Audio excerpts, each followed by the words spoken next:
ವೀಕ್ಷಕರೇ, ಸ್ವಸ್ಥಾಯು ವಿಶೇಷ ಕಾರ್ಯಕ್ರಮಕ್ಕೆ ತಮ್ಮೆಲ್ಲರಿಗೂ ಸ್ವಾಗತ. ನಾನು ವರ್ಷಾ ಸೆಲ್ವರಾಜ್.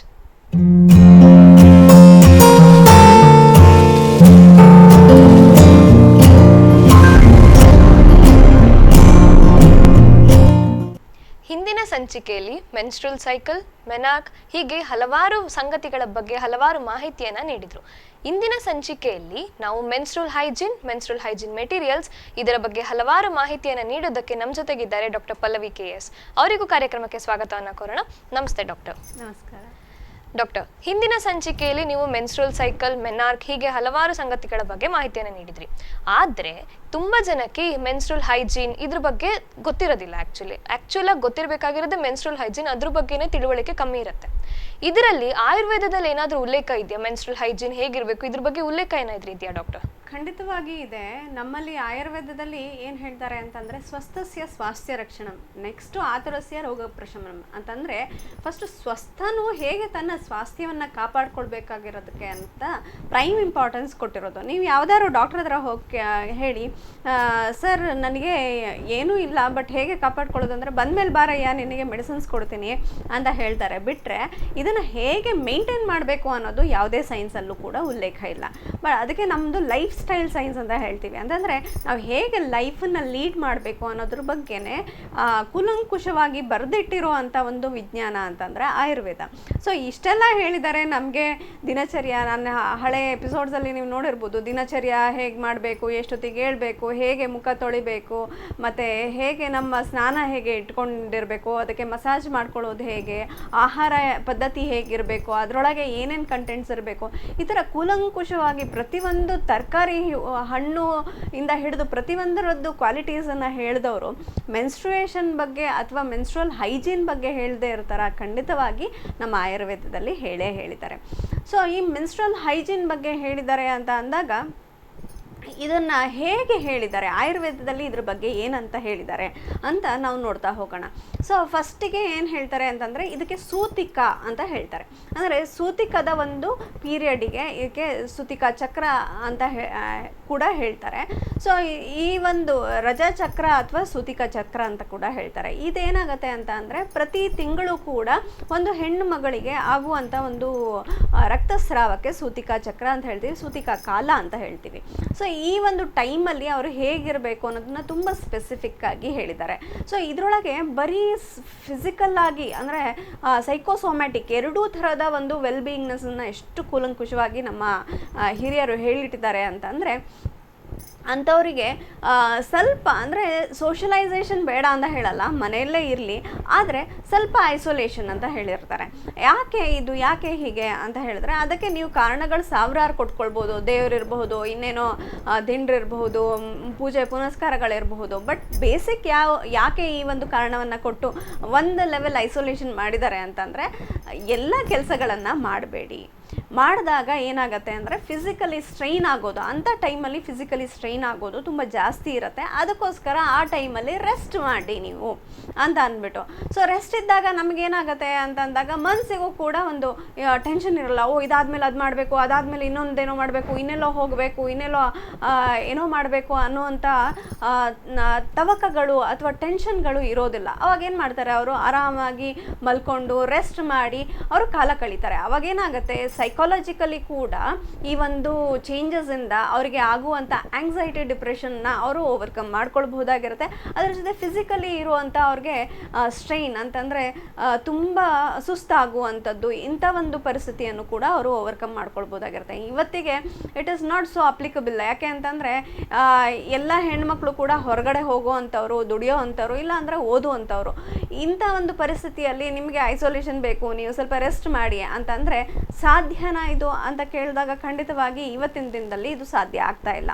ಸೊ ಒಂದು ಲೆವೆಲಲ್ಲಿ ಇದಕ್ಕೆ ಕಾರಣ ಹೆಣ್ಮಕ್ಳು ಹೌದು, ಮತ್ತು ಸಮಾಜ ಕೂಡ ಹೌದಾಗಿರುತ್ತೆ. ಯಾಕೆ ಅಂತ ಕೇಳಿದಾಗ ಸೊ ಈ ಟೈಮಲ್ಲಿ ನಾನು ಬೇರೆ ಕೆಲಸಗಳನ್ನು ಮಾಡ್ಬೋದು, I can coop with it ಅಂತ ಹೇಳಿಬಿಟ್ಟು ಹೆಣ್ಮಕ್ಳು ತೋರಿಸ್ಕೊಟ್ಟಾಗ ಏನಾಗುತ್ತೆ, ಯಾರೂ ಅದನ್ನು ಸ್ಪೆಷಲ್ ಕನ್ಸಿಡರೇಷನ್ ತೊಗೊಂಡಿಲ್ಲ.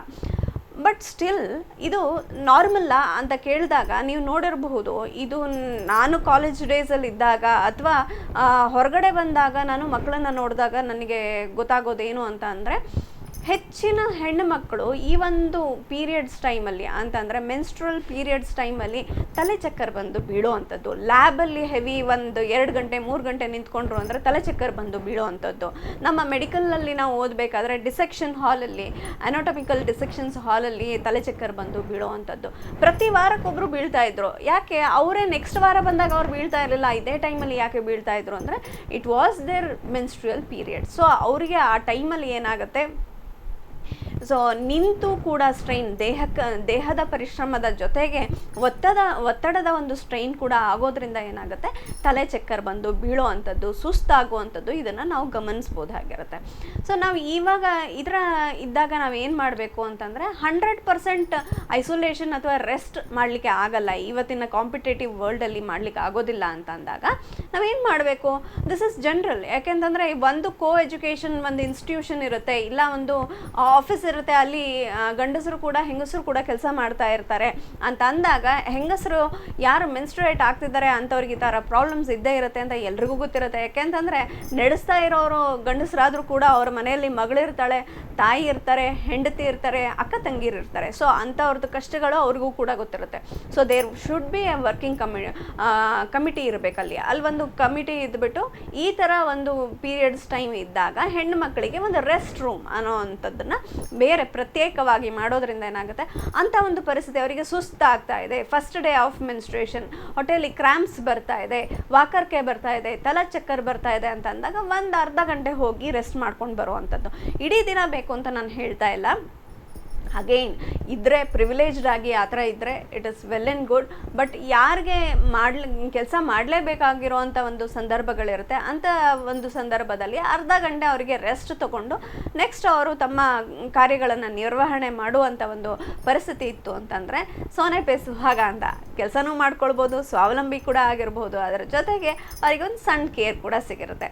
ಸೊ ಇದನ್ನು ಯಾರು ಕೊಡಲಿಕ್ಕೆ ಬಯಸೋದಿಲ್ಲ, ಎಲ್ಲರೂ ಕೂಡ ಕೊಡಲಿಕ್ಕೆ ಬಯಸ್ತಾರೆ. ಆದರೆ ಯಾರಿಗೂ ಈ ಒಂದು ವಿಷಯನ ಓಪನ್ ಆಗಿ ಯಾರೋ ಇದನ್ನು ಡಿಸ್ಕಸ್ ಮಾಡಿ ಅಲ್ಲಿ ಒಂದು ತೀರ್ಮಾನಗಳು ಆಗಿರೋದಿಲ್ಲ. ಸೊ ಇನಿಷಿಯೇಟಿವ್ ಆಗಿ ಇನ್ಸ್ಟಿಟ್ಯೂಷನ್ಸ್ಗಳು ಈ ಒಂದು ಏನು ಅಂತಂದರೆ ಈ ಒಂದು ರೂಲ್ಸ್ಗಳನ್ನು ಇಲ್ಲ ಅಂತಂದರೆ ಈ ಥರ ಒಂದು ವ್ಯವಸ್ಥೆಗಳನ್ನು ತೊಗೊಂಡು ಬರೋದ್ರಿಂದ ಹೆಣ್ಣು ಮಕ್ಕಳಿಗೆ ತಮ್ಮ ಕೆಲಸವನ್ನು ತುಂಬ ಚೆನ್ನಾಗಿ ನಿಭಾಯಿಸಲಿಕ್ಕೆ ಸಾಧ್ಯ ಆಗುವಂಥ ಇದನ್ನು ಪರಿಸ್ಥಿತಿಗಳನ್ನು ನಾವು ನೋಡ್ಬೋದಾಗಿರುತ್ತೆ. ಸೊ ಇದನ್ನು ಯಾಕೆ ಹೇಳಿದೆ, ಆಯುರ್ವೇದಕ್ಕೂ ಇದಕ್ಕೂ ಏನು ಸಂಬಂಧ ಅಂತಂದರೆ ಆಯುರ್ವೇದದಲ್ಲಿ ಈ ಒಂದು ಋತುಸ್ರಾವದ ದಿನಗಳಲ್ಲಿ ರೆಸ್ಟ್ ಮಾಡಲಿಕ್ಕೆ ತುಂಬ ಹೇಳಿರೋವಂಥದ್ದು, ಒತ್ತು ಕೊಟ್ಟು ಹೇಳಿರೋವಂಥದ್ದನ್ನು ನಾವು ನೋಡ್ಬೋದಾಗಿರುತ್ತೆ. ಯಾಕೆಂದರೆ ಸ್ಟ್ರೈನ್ ಆಗಬಾರ್ದು, mentally and physically both strain ಆಗಬಾರ್ದು ಅನ್ನೋ ನೀವು ಅದನ್ನು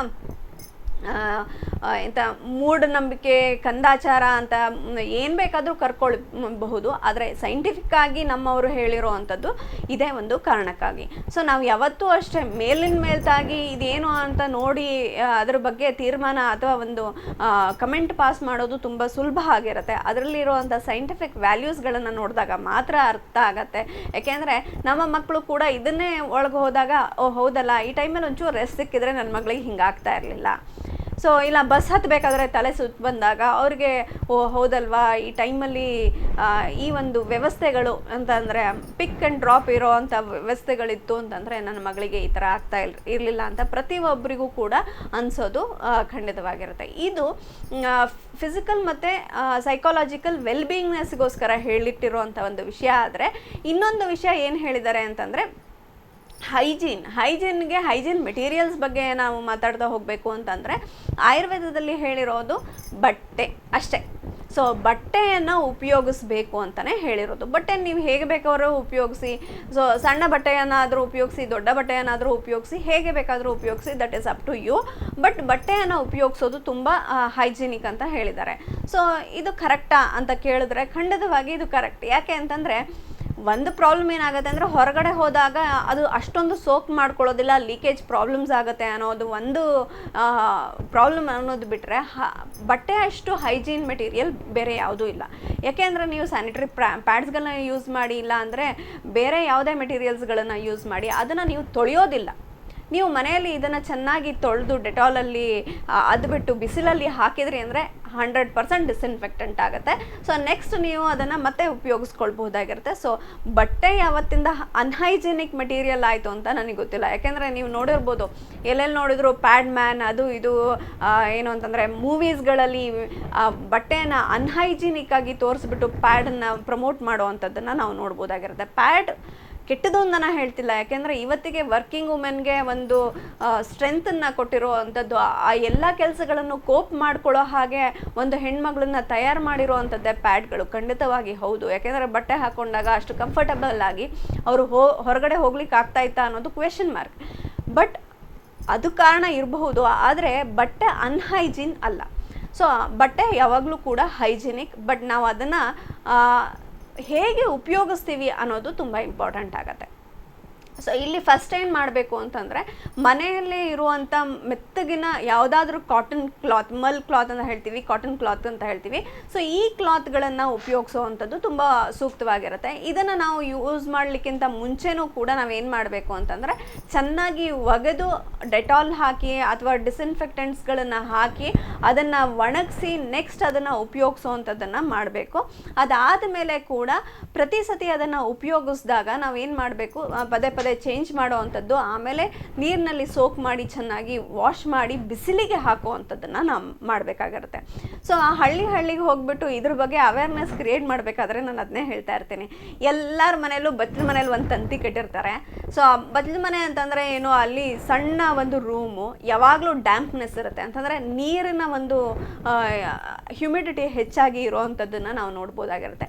ಅಲ್ಲಿ ನೀವು ಅಂಡರ್ವೇರ್ಸ್ಗಳನ್ನು ಮತ್ತು ಈ ಒಂದು ಬಟ್ಟೆಗಳನ್ನು ಹರವೋದನ್ನು ನಾವು ಅಭ್ಯಾಸ ಮಾಡ್ಕೊಂಡಿರ್ತೀವಿ. ಯಾಕೆಂದರೆ ಹೆಣ್ಮಕ್ಳಿಗೆ ಮುಜುಗರ, ಹೊರಗಡೆ ಹಾಕಬಾರ್ದು ಅದನ್ನು ಅಂತ. ಇದು ಅವ್ರ ಮನಸ್ಸಲ್ಲಿ ಇರೋದು ಒಂದಾದರೆ, ಮುಂಚೆಯಿಂದ ಸಣ್ಣಲಿಂದ ಅವರಿಗೆ ಆ ಒಂದು ಇದನ್ನು ಹೇಳಿ ಬೆಳೆಸಿರೋದ್ರಿಂದ ಏನಾಗಿರುತ್ತೆ, ಈ ಒಂದು ಇನ್ನರ್ ಗಾರ್ಮೆಂಟ್ಸನ್ನು ಮತ್ತು ಈ ಒಂದು ಮೆನ್ಸ್ಟ್ರಲ್ ಮೆಟೀರಿಯಲ್ಸ್ಗಳನ್ನು ಗಂಡಸರು ನೋಡಬಾರ್ದು ಅಥವಾ ಬೇರೆಯವರು ನೋಡಬಾರ್ದು. ಅದನ್ನು ಕತ್ಲೆಯಲ್ಲಿ ಒಣಗಿಸ್ಬೇಕು. ಯಾವುದಾದ್ರೂ ಗುಪ್ತವಾದ ಒಂದು ಏರಿಯಾ ಅಥವಾ ಒಂದು ರೂಮ್ ಇತ್ತು ಅಂತಂದರೆ ಅಲ್ಲಿ ಒಣಗಿಸೋವಂಥದ್ದು, ಅಲ್ಲಿ ಸೂರ್ಯನ ಕಿರಣ ಬೀಳದೇ ಇರುವಂಥ ಒಂದು ರೂಮ್ಗಳಲ್ಲಿ ಒಣಗಿಸೋವಂಥದ್ದನ್ನು ನಾವು ನೋಡ್ಬೋದಾಗಿರುತ್ತೆ. ಖಂಡಿತ ಈ ಒಂದು ಬಟ್ಟೆಗೆ ಕಳಂಕ ಬಂದಿರೋದು ನಾವು ಒಣಗಿಸುವ ಒಂದು ಏನು ಪದ್ಧತಿ ಇದೆಯಲ್ಲ ಅದನ್ನು ಚೇಂಜ್ ಮಾಡಿಕೊಂಡಾಗ ಖಂಡಿತವಾಗಿ ಬಟ್ಟೆ ಇಸ್ ದಿ ಬೆಸ್ಟ್ ಅಂತ ನಮಗೆ ಗೊತ್ತಾಗುತ್ತೆ. ಯಾಕೆಂತಂದರೆ ಬಟ್ಟೆನ ನೀವು ಬಿಸಿಲಲ್ಲಿ ಒಣಗಿಸಿ ಹಾಕ್ಕೊಂಡ್ರಿ ಅಂತಂದರೆ it is very hygienic and ನೀವು ತುಂಬ ಕಂಫರ್ಟಬಲ್ ಆಗಿ ಅದನ್ನು ಉಪಯೋಗಿಸ್ಬೋದಾಗಿರುತ್ತೆ.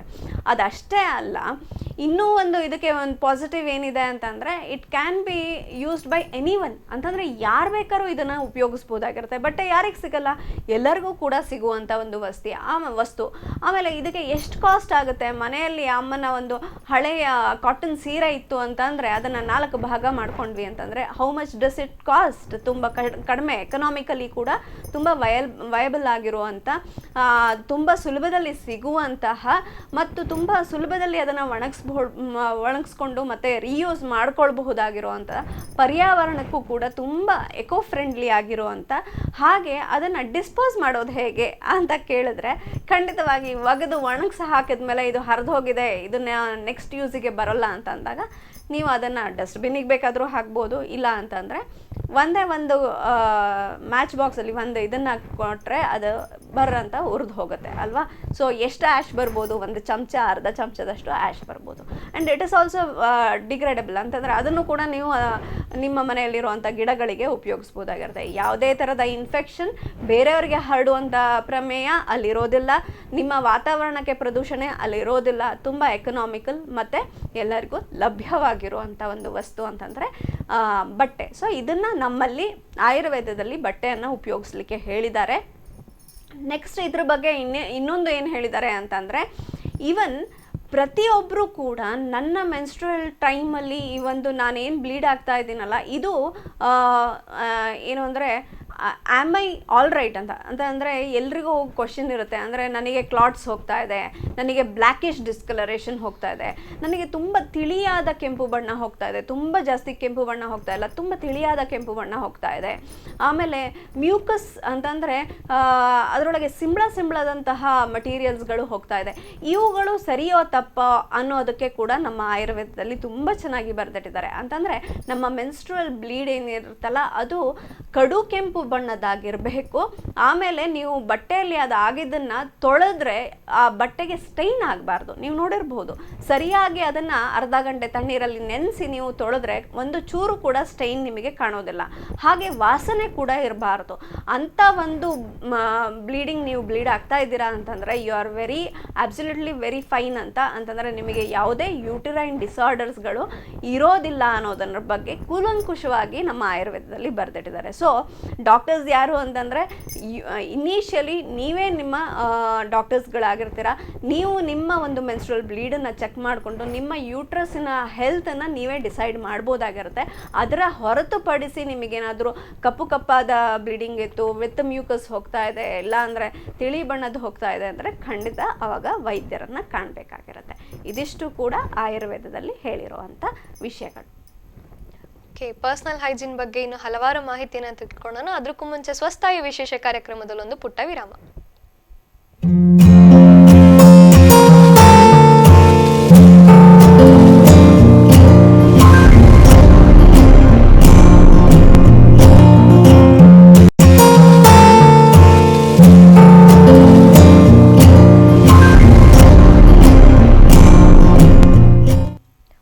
ವಿರಾಮದ ನಂತರ ಸ್ವಸ್ಥಾಯ ವಿಶೇಷ ಕಾರ್ಯಕ್ರಮಕ್ಕೆ ಮತ್ತೆ ಸ್ವಾಗತ. ಡಾಕ್ಟರ್, ಅವಾಗಲೇ ಹೇಳ್ತಾ ಇದ್ರಿ ಇವಾಗ ಬಟ್ಟೆ ಎಷ್ಟು ನಮಗೆ ಯೂಸ್ ಆಗುತ್ತೆ ಅಂತ ಹೇಳ್ತಾ ಇದ್ರಿ. ತುಂಬ ಗರ್ಲ್ಸು ಅಥವಾ ವಿಮೆನ್ಸ್ ಯಾರ್ಯಾರು ಇರ್ಬೋದು ತುಂಬ ಜಾಸ್ತಿ ಯೂಸ್ ಮಾಡೋದು ಡಿಸ್ಪೋಸಲ್ ಪ್ಯಾಡ್ಸ್. ಇದನ್ನು ಯೂಸ್ ಮಾಡುವಾಗ ಏನೇನು ಕೇರ್ ತೊಗೋಬೇಕು, ಡಿಸ್ಪೋಸ್ ಮಾಡುವಾಗ ಹೇಗೆ ಯೂಸ್ ಮಾಡಬೇಕು, ಹೇಗೆ ಡಿಸ್ಪೋಸ್ ಮಾಡಬೇಕು, ಪರ್ಸ್ನಲ್ ಹೈಜೀನ್ ಏನೇನು ತೊಗೋಬೇಕು ಡಾಕ್ಟರ್ ಇದನ್ನು ಯೂಸ್ ಮಾಡುವಾಗ? ಸೊ ಫಸ್ಟ್ ಆಫ್ ಆಲ್ ಏನು ಅಂತಂದರೆ, ನೀವು ಆ್ಯಡ್ಗಳಲ್ಲಿ ನೋಡಿರ್ಬೋದು ಈ ಡಿಸ್ಪೋಸಬಲ್ ಪ್ಯಾಡ್ಗಳದ್ದು ಆ್ಯಡ್ಗಳು ನೀವು ತುಂಬ ಸಾಕಷ್ಟು ಫ್ರೀಕ್ವೆಂಟಾಗಿ ಬರುವಂಥದ್ದನ್ನು ನಾವು ನೋಡ್ಬೋದಾಗಿರುತ್ತೆ. ಸೊ ಈ ಡಿಸ್ಪೋಸಬಲ್ ಪ್ಯಾಡ್ಗಳಿಗೆ ಮೇಯ್ನಾಗಿ ಒಂದು ಆ್ಯಡಲ್ಲಿ ಪ್ರಮೋಟ್ ಮಾಡೋದೇ ಏನು ಅಂತಂದರೆ, so it can be with you for a long time ಅಂತ. ಅಂದರೆ ನೀವು ಎಲ್ಲೋ ಲಾಂಗ್ ಜರ್ನಿ ಹೋಗ್ತಾ ಇದ್ದೀರಾ, ಟ್ರಿಪ್ಪಿಗೆ ಹೋಗ್ತಾ ಇದ್ದೀರಾ, ಇಲ್ಲ ರಾತ್ರಿ ಇಡೀ ಮಲ್ಕೊಳ್ತಾ ಇದ್ದೀರಾ ಅಂತಂದರೆ ಅದನ್ನು ಚೇಂಜ್ ಮಾಡಬೇಕಾಗಿರೋ ಅಂಥ ಅವಶ್ಯಕತೆ ಇಲ್ಲ ಅಂತ ಹೇಳ್ಬಿಟ್ಟು ನಾವು ಪ್ರಮೋಟ್ ಮಾಡೋದನ್ನು ನಾವು ನೋಡ್ಬೋದಾಗಿರುತ್ತೆ. ಸೊ ಇದು ಸತ್ಯನಾ ಸುಳ್ಳ ಅಂತ ಕೇಳಿದ್ರೆ ಖಂಡಿತವಾಗಿ ಇದು ಸತ್ಯ. ಯಾಕೆ ಅಂತಂದರೆ ಅದಕ್ಕೆ ಹಿಡಿದಿಟ್ಕೊಳ್ಳುವಂಥ ಒಂದು ಜೆಲ್ ಇರುತ್ತೆ. ಸೊ ಈ ಒಂದು ಜೆಲ್ ಏನು ಮಾಡುತ್ತೆ, ನಮ್ಮ ರಕ್ತಸ್ರಾವವನ್ನು ಹಿಡಿದಿಟ್ಕೊಂಡು ಅಲ್ಲಿ ಜೆಲ್ಲಾಗಿ ಪರಿವರ್ತನೆ ಮಾಡ್ಕೊಳ್ಳುತ್ತೆ. ಆದ್ದರಿಂದ ಏನಾಗುತ್ತೆ, ನೀವು ಸಾಕಷ್ಟು ಲಾಂಗ್ ಅವರ್ಸ್ ಗಟ್ಟಲೆ ಅದನ್ನು ಯೂಸ್ ಮಾಡ್ಬೋದಾಗಿರುತ್ತೆ. So this is the one point. ಆದರೆ ಇದರದ್ದು ಇನ್ನೊಂದು ಮುಖವನ್ನು ನೋಡಬೇಕು ಅಂತಂದರೆ, ಹಿಡಿದು ಇಟ್ಕೊಂಡಿರೋದ್ರಿಂದ ಏನಾಗುತ್ತೆ, ಅಲ್ಲಿ ನಮಗೆ ಬ್ಯಾಕ್ಟೀರಿಯಲ್ ಗ್ರೋತ್ಸ್ಗಳು, ಟ್ರೈಕೋಮಿನೋಸ್ ಅಂತ ಹೇಳ್ತೀವಿ, ಅಂತ ಒಂದು ಬ್ಯಾಕ್ಟೀರಿಯಲ್ ಗ್ರೋತ್ಸ್ಗಳು ಅಲ್ಲಿ ಆಗೋದನ್ನು ನಾವು ನೋಡ್ಬೋದಾಗಿರುತ್ತೆ. ಸೊ ಇಡೀ ದಿನ ಕೆಲವರಂತೂ 24 hours ಒಂದೇ ಪ್ಯಾಡ್ಗಳನ್ನು ನಾವು ಯೂಸ್ ಮಾಡೋದು, ಇಲ್ಲ ದಿನಕ್ಕೆ 2 ಪ್ಯಾಡನ್ನು ಮಾತ್ರ 12 ಅವರ್ಸ್ಗೆ ಒಂದು, ಡೇಗೆ ಒಂದು, ನೈಟ್ಗೆ ಒಂದು ಅಂತ ಯೂಸ್ ಮಾಡುವಂಥದ್ದು. ಸೊ ಇದರಿಂದ ಏನಾಗುತ್ತೆ ಅಂತ ಅಂದರೆ ನಮಗೆ ವೆಜೈನಲ್ ಇನ್ಫೆಕ್ಷನ್ಸ್ಗಳಾಗೋದನ್ನು ನಾವು ನೋಡ್ಬೋದಾಗಿರುತ್ತೆ. ಸೊ ಸಿಂಪಲ್ಲಾಗಿ ಹೇಳಬೇಕು ಅಂದರೆ ಸಾಕಷ್ಟು ಜನ ಬಂದು ಹೇಳ್ತಾರೆ, ಮೇಡಮ್ ಡಿಸ್ಪೋಸಬಲ್ ಪ್ಯಾಡ್ಸ್ಗಳು ಹಾಕೊಳ್ಳ ತಕ್ಷಣ ನನಗೆ ಏನಾಗುತ್ತೆ, ಅಲ್ಲಿ ಸುತ್ತಲೂ ನನಗೆ ಇಚ್ಚಿಂಗ್ ಬರುತ್ತೆ, ಆಮೇಲೆ ಸಣ್ಣ ಸಣ್ಣ ಕಜ್ಜಿಗಳು ಇಲ್ಲ ಅಂತಂದರೆ ತುರುಕಜ್ಜಿಗಳು ಆಗುವಂಥದ್ದನ್ನು ನಾವು ನೋಡ್ಬೋದಾಗಿರುತ್ತೆ, ರ್ಯಾಷಸ್ಗಳನ್ನು ನಾವು ನೋಡ್ಬೋದಾಗಿರುತ್ತೆ. ಸೊ ಇದು ಇನಿಷಿಯಲ್. ಆಮೇಲೆ ಇದು ಆ ಟೈಮಲ್ಲಿ ಮಾತ್ರ ಅಂತಲ್ಲ, ಅದನ್ನು ತೆಗೆದು ಹಾಕಿದ್ಮೇಲೆ ಏನಾಗುತ್ತೆ, ಮತ್ತೆ ಅದು ಕಂಟಿನ್ಯೂ ಆಗೋದನ್ನು ನಾವು ನೋಡ್ಬೋದಾಗಿರುತ್ತೆ. ಇನ್ನೊಂದು ಪೀರಿಯಡಲ್ಲಿ ಮತ್ತೆ ಯೂಸ್ ಮಾಡಿದ ತಕ್ಷಣ ಇನ್ನೂ ಟ್ರಿಗರ್ ಆಗಿ ಜಾಸ್ತಿ ಆಗೋದನ್ನು ನಾವು ನೋಡ್ಬೋದಾಗಿರುತ್ತೆ. So this is the first thing. ಅಂದರೆ ಹೊರಗಡೆ ಔಟರ್ ಲೇಯರಲ್ಲಿ ಮಾತ್ರ ಈ ಒಂದು ರ್ಯಾಷಸ್ಗಳು ಕಾಣಿಸ್ಕೊಳ್ಳೋದು ಒಂದೇದಾದರೆ, ಈವನ್ ವೆಜೈನದ ಒಳಗೆ ಇನ್ಫೆಕ್ಷನ್ಸ್ಗಳಾಗುವಂಥದ್ದು, ಸೊ ನೆಕ್ಸ್ಟ್ ವೈಟ್ ಡಿಸ್ಚಾರ್ಜ್ಗಳು ಜಾಸ್ತಿ ಆಗುವಂಥದ್ದು, ಸೊ ಯೂಟ್ರಸ್ಗೆ ತೊಂದರೆಗಳಾಗುವಂಥದ್ದನ್ನು ಕೂಡ ಸಾಕಷ್ಟು ನಾವು ಇದರಿಂದ ನೋಡ್ಬೋದಾಗಿರುತ್ತೆ. ಯಾಕೆಂತಂದರೆ ಈ ಒಂದು ಮೆನ್ಸ್ಟ್ರಲ್ ಟೈಮಲ್ಲಿ ನಮ್ಮ ಆಸ್ಗಳು ಓಪನ್ ಇರುತ್ತೆ. ಆಸ್ ಅಂತಂದರೆ ಅಲ್ಲಿ ಬಾಗಿಲುಗಳಿರುತ್ತೆ. ಯೂಟ್ರಸ್ಗೆ 2 ಆಸ್ ಇರುತ್ತೆ, ಇಂಟರ್ನಲ್ ಆಸ್ ಮತ್ತು ಎಕ್ಸ್ಟರ್ನಲ್ ಆಸ್ ಅಂತ. ಇವು 2 ಕೂಡ ಓಪನ್ ಅಪ್ ಆಗಿರೋವಂಥದ್ದು ಈ ಒಂದು ಮೆನ್ಸ್ಟ್ರಲ್ ಪೀರಿಯಡಲ್ಲಿ. ಬೇರೆ ಟೈಮಲ್ಲಿ ಅದು ಓಪನ್ ಇರೋದಿಲ್ಲ. ಸೊ ಆ ಟೈಮಲ್ಲಿ ಫ್ಲೋಗೆ ಅಂತ ಅದು ಓಪನ್ ಇರೋದ್ರಿಂದ ನೀವು ಅದನ್ನು ಲಾಂಗ್ ಟರ್ಮಲ್ಲಿ ಈ ಸ್ಯಾನಿಟರಿ ಪ್ಯಾಡ್ಸ್ಗಳನ್ನು ಯೂಸ್ ಮಾಡೋದ್ರಿಂದ ಏನಾಗುತ್ತೆ, ಅಲ್ಲಿ ಇರುವಂಥ ಬ್ಯಾಕ್ಟೀರಿಯಾಗಳು ನಿಮ್ಮ ಯೂಟ್ರಸ್ಗೆ ಎಂಟ್ರಿ ಆಗುವಂಥ ಚಾನ್ಸಸ್ಗಳಿರುತ್ತೆ. ಸೊ ಸಾಕಷ್ಟು ರಿಸರ್ಚಸ್ಗಳು ಏನು ಹೇಳುತ್ತೆ ಅಂದರೆ, even this may cause into cancer ಅಂತಂದರೆ ಯೂಟ್ರೈನ್ ಕ್ಯಾನ್ಸರ್ ಇರ್ಬೋದು. ನಿಮಗೆ ನೋಡಿರಬಹುದು, ಹೆಣ್ಣು ಮಕ್ಕಳಲ್ಲಿ ಅತಿ ಹೆಚ್ಚು ಕ್ಯಾನ್ಸರ್ದು ಪ್ರಮಾಣ ಇರುವಂಥದ್ದು ಯೂಟ್ರೈನ್ ಕ್ಯಾನ್ಸರ್. ಅದಕ್ಕೋಸ್ಕರ ಹಿಸ್ಟ್ರಾಕ್ಟಮಿ ಇವಾಗ 40 ವರ್ಷದ ನಂತರ ನಿಮ್ಮ ಯೂಟ್ರಸ್ಗೆ ಏನಾಯಿತು ಅಂದರೆ ಕ್ಯಾನ್ಸರ್ ಇರಬಹುದು, don't take second chance, go for hysterectomy ಅಂತಂದರೆ ಯೂಟ್ರಸನ್ನು ರಿಮೂವ್ ಮಾಡೋ ಅಂಥದ್ದನ್ನು ನಾವು ನೋಡ್ಬೋದಾಗಿರುತ್ತೆ. ಸೊ ಅದಕ್ಕೋಸ್ಕರ ಆ ಒಂದು ಯೂಟ್ರಸನ್ನು ತೆಗೆಯೋಕ್ಕೆ ಕಾರಣ ಕ್ಯಾನ್ಸರ್ ಬರೋ ಅಂಥದ್ದು ಅಂತ ನಾವು ಇಟ್ಕೊಂಡ್ರೆ, ಕ್ಯಾನ್ಸರ್ಗೆ ಕಾರಣ ಖಂಡಿತವಾಗಿ ನಮ್ಮ ಸ್ಯಾನಿಟರಿ ಪ್ಯಾಡ್ಸ್ಗಳಿರುತ್ತೆ, ಡಿಸ್ಪೋಸಬಲ್ ಸ್ಯಾನಿಟರಿ ಪ್ಯಾಡ್ಸ್ ಅಂತ ಹೇಳಲಿಕ್ಕೆ ಬಯಸ್ತೇನೆ. ಸೊ ಸ್ಯಾನಿಟರಿ ಪ್ಯಾಡ್ಸ್ಗಳು ಇವತ್ತಿನ ಹೆಣ್ಮಕ್ಳಿಗೆ ತುಂಬ ಸ್ವತಂತ್ರವನ್ನು, ಆಮೇಲೆ ಇಂಡಿವಿಜುವಲಿಸ್ಟಿಕ್ ಇದನ್ನು ತುಂಬ ಚೆನ್ನಾಗಿ ಕೊಟ್ಟಿದೆ. ಯಾಕೆಂದರೆ ಹೊರಗೆ ಹೋಗಿ ವರ್ಕ್ ಮಾಡಬಹುದು, ಹೆಣ್ಮಕ್ಳು ವಿದ್ಯಾರ್ಥಿಗಳು ಹೋಗಿ ಕಾಲೇಜಲ್ಲಿ ಆರಾಮಾಗಿ ಇದು ಮಾಡಬಹುದಾಗಿರುತ್ತೆ. ಏನೋ ಅಂತಂದರೆ ಕ್ಲಾಸಸ್ಗಳನ್ನು ಅಟೆಂಡ್ ಮಾಡ್ಬೋದಾಗಿರುತ್ತೆ, ಬೇರೆ ಲ್ಯಾಬ್ಗಳನ್ನು ಅಟೆಂಡ್ ಮಾಡ್ಬೋದಾಗಿರುತ್ತೆ, ಟ್ರಿಪ್ಗಳಿಗೆ ಹೋಗ್ಬೋದಾಗಿರುತ್ತೆ, ಬೇರೆ ಫೀಲ್ಡ್ ವರ್ಕ್ಗಳಿಗೆ ಹೋಗ್ಬೋದಾಗಿರುತ್ತೆ, ರಿಪೋರ್ಟರ್ಸ್ಗಳು ಫೀಲ್ಡಲ್ಲಿ ವರ್ಕ್ ಮಾಡ್ಬೋದಾಗಿರುತ್ತೆ. ಇದಕ್ಕೆಲ್ಲ ಕಾರಣ ಸ್ಯಾನಿಟರಿ ಪ್ಯಾಡ್ಸ್ ಆಗಿದ್ರೆ ನಾವು ಅದಕ್ಕೆ ಒಂದು ಪ್ರಿಕಾಷನ್ಸ್ ಅಥವಾ ಅದರ ಒಂದು ಇದನ್ನು ಏನು ಅಂದರೆ ಒಂದು ಗಮನದಲ್ಲಿ ಇಟ್ಕೊಂಡು ಈ ಒಂದು ಸ್ಯಾನಿಟರಿ ಪ್ಯಾಡ್ಸ್ಗಳನ್ನು ಉಪಯೋಗಿಸೋದು ತುಂಬ ಒಳ್ಳೆಯದು. ಏನು ಈ ಒಂದು ವಿಷಯ ಅಂತ ಅಂದರೆ, ಪ್ರತಿ 3 ತಾಸಿಗೆ ಒಂದು ಸತಿನಾದರೂ ನಾವು ಸ್ಯಾನಿಟರಿ ಪ್ಯಾಡ್ಗಳನ್ನು ಚೇಂಜ್ ಮಾಡುವಂಥದ್ದನ್ನು ಮಾಡಬೇಕಾಗಿರುತ್ತೆ. ಇದನ್ನು ಮಕ್ಕಳಿಗೂ ಕೂಡ ನಾವು ತಾಯಂದರು ಈ ಹೆಣ್ಣು ಮಕ್ಕಳಿಗೆ ಅದನ್ನು ಹೇಳಬೇಕಾಗಿರುತ್ತೆ. ನಾನು ಲಾಸ್ಟ್ ಟೈಮು ಹೇಳ್ತಾ ಇದ್ದೆ, ಹೆಣ್ಣು ಮಕ್ಕಳಿಗೆ ಏನೆಲ್ಲ ಕೌನ್ಸಿಲಿಂಗ್ ಕೊಡಬೇಕು, ಏನೆಲ್ಲ ಹೇಳಬೇಕು ಅನ್ನೋದನ್ನು ಈ ಒಂದು ವಿಷಯ ಬಿಟ್ಟು ಬೇರೆ ವಿಷಯವನ್ನು ಹೇಳಿದ್ದೆ. ಯಾಕೆ ಅಂತಂದರೆ ಇದನ್ನು ಕೂಲಂಕುಷವಾಗಿ ಕೊಟ್ಟಾಗ ಏನಾಗುತ್ತೆ, ಸೊ ಏನು ಅಂತಂದರೆ ತಾಯಂದರು ಅವರ ಮಕ್ಕಳಿಗೆ ಏನೇನನ್ನು ಹೇಳಬೇಕು ಅನ್ನೋದನ್ನು ಗೊತ್ತಾಗ್ತಾ ಹೋಗುತ್ತೆ. ಸೊ ಸ್ಯಾನಿಟರಿ ಪ್ಯಾಡ್ಸ್ಗಳನ್ನು ನಿಮ್ಮ ಒಂದು ಮಕ್ಕಳಿಗೆ ಕೊಡ್ತೀರಾ ಅಂತ ಆದರೆ ಪ್ರತಿ 3 ಗಂಟೆಗೆ ಒಂದ್ಸತಿ ಚೇಂಜ್ ಮಾಡಲಿಕ್ಕೆ ಅವರಿಗೆ ಪ್ರೋತ್ಸಾಹವನ್ನು ಕೊಡಬೇಕಾಗಿರುತ್ತೆ. ಲಾಂಗ್ ಡೇ ಬರುತ್ತೆ ಅಂತ ಹೇಳಿಬಿಟ್ಟು ದೊಡ್ಡ ಸ್ಯಾನಿಟರಿ ಪ್ಯಾಡ್ಸ್ಗಳನ್ನು ಹಾಕಿ ಇವತ್ತಿಂದನೇ ಕಲಿಸೋದ್ರಿಂದ ಮಕ್ಕಳ ಒಂದು ವೆಜೈನಲ್ ಹೆಲ್ತ್ ಇರಬಹುದು, ಯೂಟ್ರೈನ್ ಹೆಲ್ತ್ ಇರ್ಬೋದು, ಇದನ್ನು ಹಾಳು ಮಾಡ್ಕೊಳ್ಳೋದು ಇವತ್ತಿಂದ ನಾವು ಸ್ಟಾರ್ಟ್ ಮಾಡ್ತಾ ಇರ್ತೀವಿ. ಅದಲ್ಲದೆ ಡಿಯೋಡರೆಂಟ್ ಅಂತಂದರೆ ಆ ಒಂದು ಮೆನ್ಸ್ಟ್ರಲ್ ಬ್ಲಡ್ಡಿಂದ ಬರುವಂಥ ಓಡರನ್ನು ನಾವು ತಡೆಗಟ್ಟಬೇಕು ಅಂತ ಹೇಳಿಬಿಟ್ಟು ಸೆಂಟೆಡ್ ಸ್ಯಾನಿಟರಿ ಪ್ಯಾಡ್ಸ್ಗಳನ್ನು ಕೂಡ ನಾವು ನೋಡ್ಬೋದಾಗಿರುತ್ತೆ. ಸೊ ಈ ಸೆಂಟೆಡ್ ಸ್ಯಾನಿಟರಿ ಪ್ಯಾಡ್ಸ್ಗಳು ಏನು ಮಾಡುತ್ತೆ, again it is chemical, again ನಿಮ್ಮ ಒಂದು ವೆಜೈನಾ ಮತ್ತು ಯೂಟ್ರಸ್ಸಿನ ಭಾಗ ತುಂಬ ಸೂಕ್ಷ್ಮವಾಗಿರುವಂಥ ಒಂದು ಭಾಗ ಆಗಿರುತ್ತೆ, ಅಲ್ಲಿ ಕೂಡ ನಿಮಗೆ ಇರಿಟೇಷನ್, ರ್ಯಾಷಸ್ಗಳಾಗುವಂಥದ್ದನ್ನು ನಾವು ನೋಡ್ಬೋದಾಗಿರುತ್ತೆ.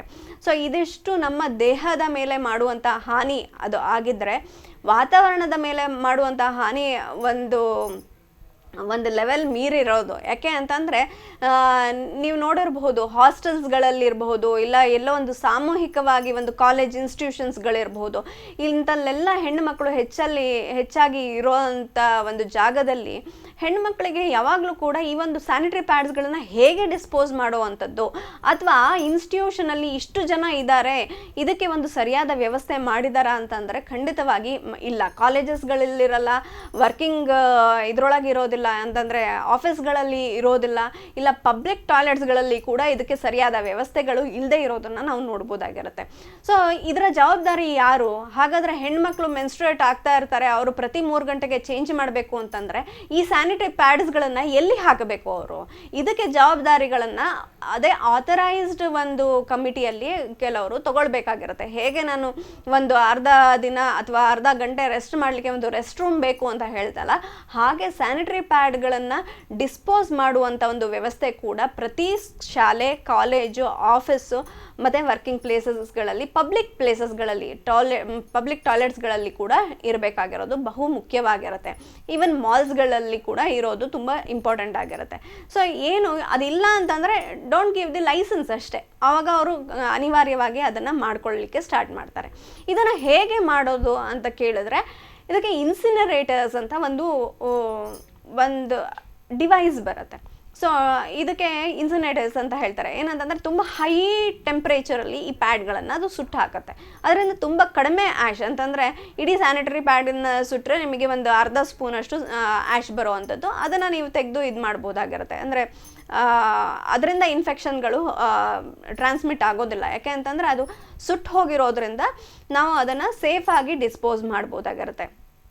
ಇಲ್ಲದೆ ಇದ್ದರೆ ಹೆಣ್ಮಕ್ಳಿಗೆ ಸರಿಯಾದ ಎಜುಕೇಷನ್ ಇಲ್ಲ, ಸರಿಯಾದ ಅಲ್ಲಿ ಒಂದು ವ್ಯವಸ್ಥೆಗಳು ಇಲ್ಲ ಅಂತ ಅಂದಾಗ ಹೆಣ್ಮಕ್ಳು ಏನು ಮಾಡ್ತಾರೆ, ಒಂದು ಓಪನ್ ಆಗಿ ಡಸ್ಟ್ಬಿನ್ಸ್ಗಳಿಗೆ ಹಾಕುವಂಥದ್ದು. ಡಸ್ಟ್ಬಿನ್ಗಳಿಗೆ ಹಾಕಿದ್ರು ಅಂತಂದರೆ ಅದನ್ನು ತೆಗೆದು ಮತ್ತೆ ಬೇರೆಯವರು ಎಲ್ಲಿ ಡಿಸ್ಪೋಸ್ ಮಾಡ್ತಾರೆ, that is always question mark. ಅವಾಗ ಏನು ಮಾಡ್ತಾರೆ ಅಂದರೆ ಬೇರೆ ಕಸದ ಜೊತೆಗೆ ತೊಗೊಂಡು ಹೋಗಿ ಅವರು ಡಂಪಿಂಗ್ ಯಾರ್ಡಲ್ಲಿ ಡಂಪ್ ಮಾಡುವಂಥದ್ದು. ಅದನ್ನು ಕಾಗೆ, ನರಿ, ಆಮೇಲೆ ನಾಯಿಗಳು ಎಲ್ಲದೂ ಕೂಡ ಅದನ್ನು ಹರಿದು ತಿನ್ನುವಂಥದ್ದು, ಎಲ್ಲ ಕಡೆ ಹಾಕುವಂಥದ್ದು, ಇದನ್ನು ನಾವು ನೋಡ್ಬೋದಾಗಿರುತ್ತೆ.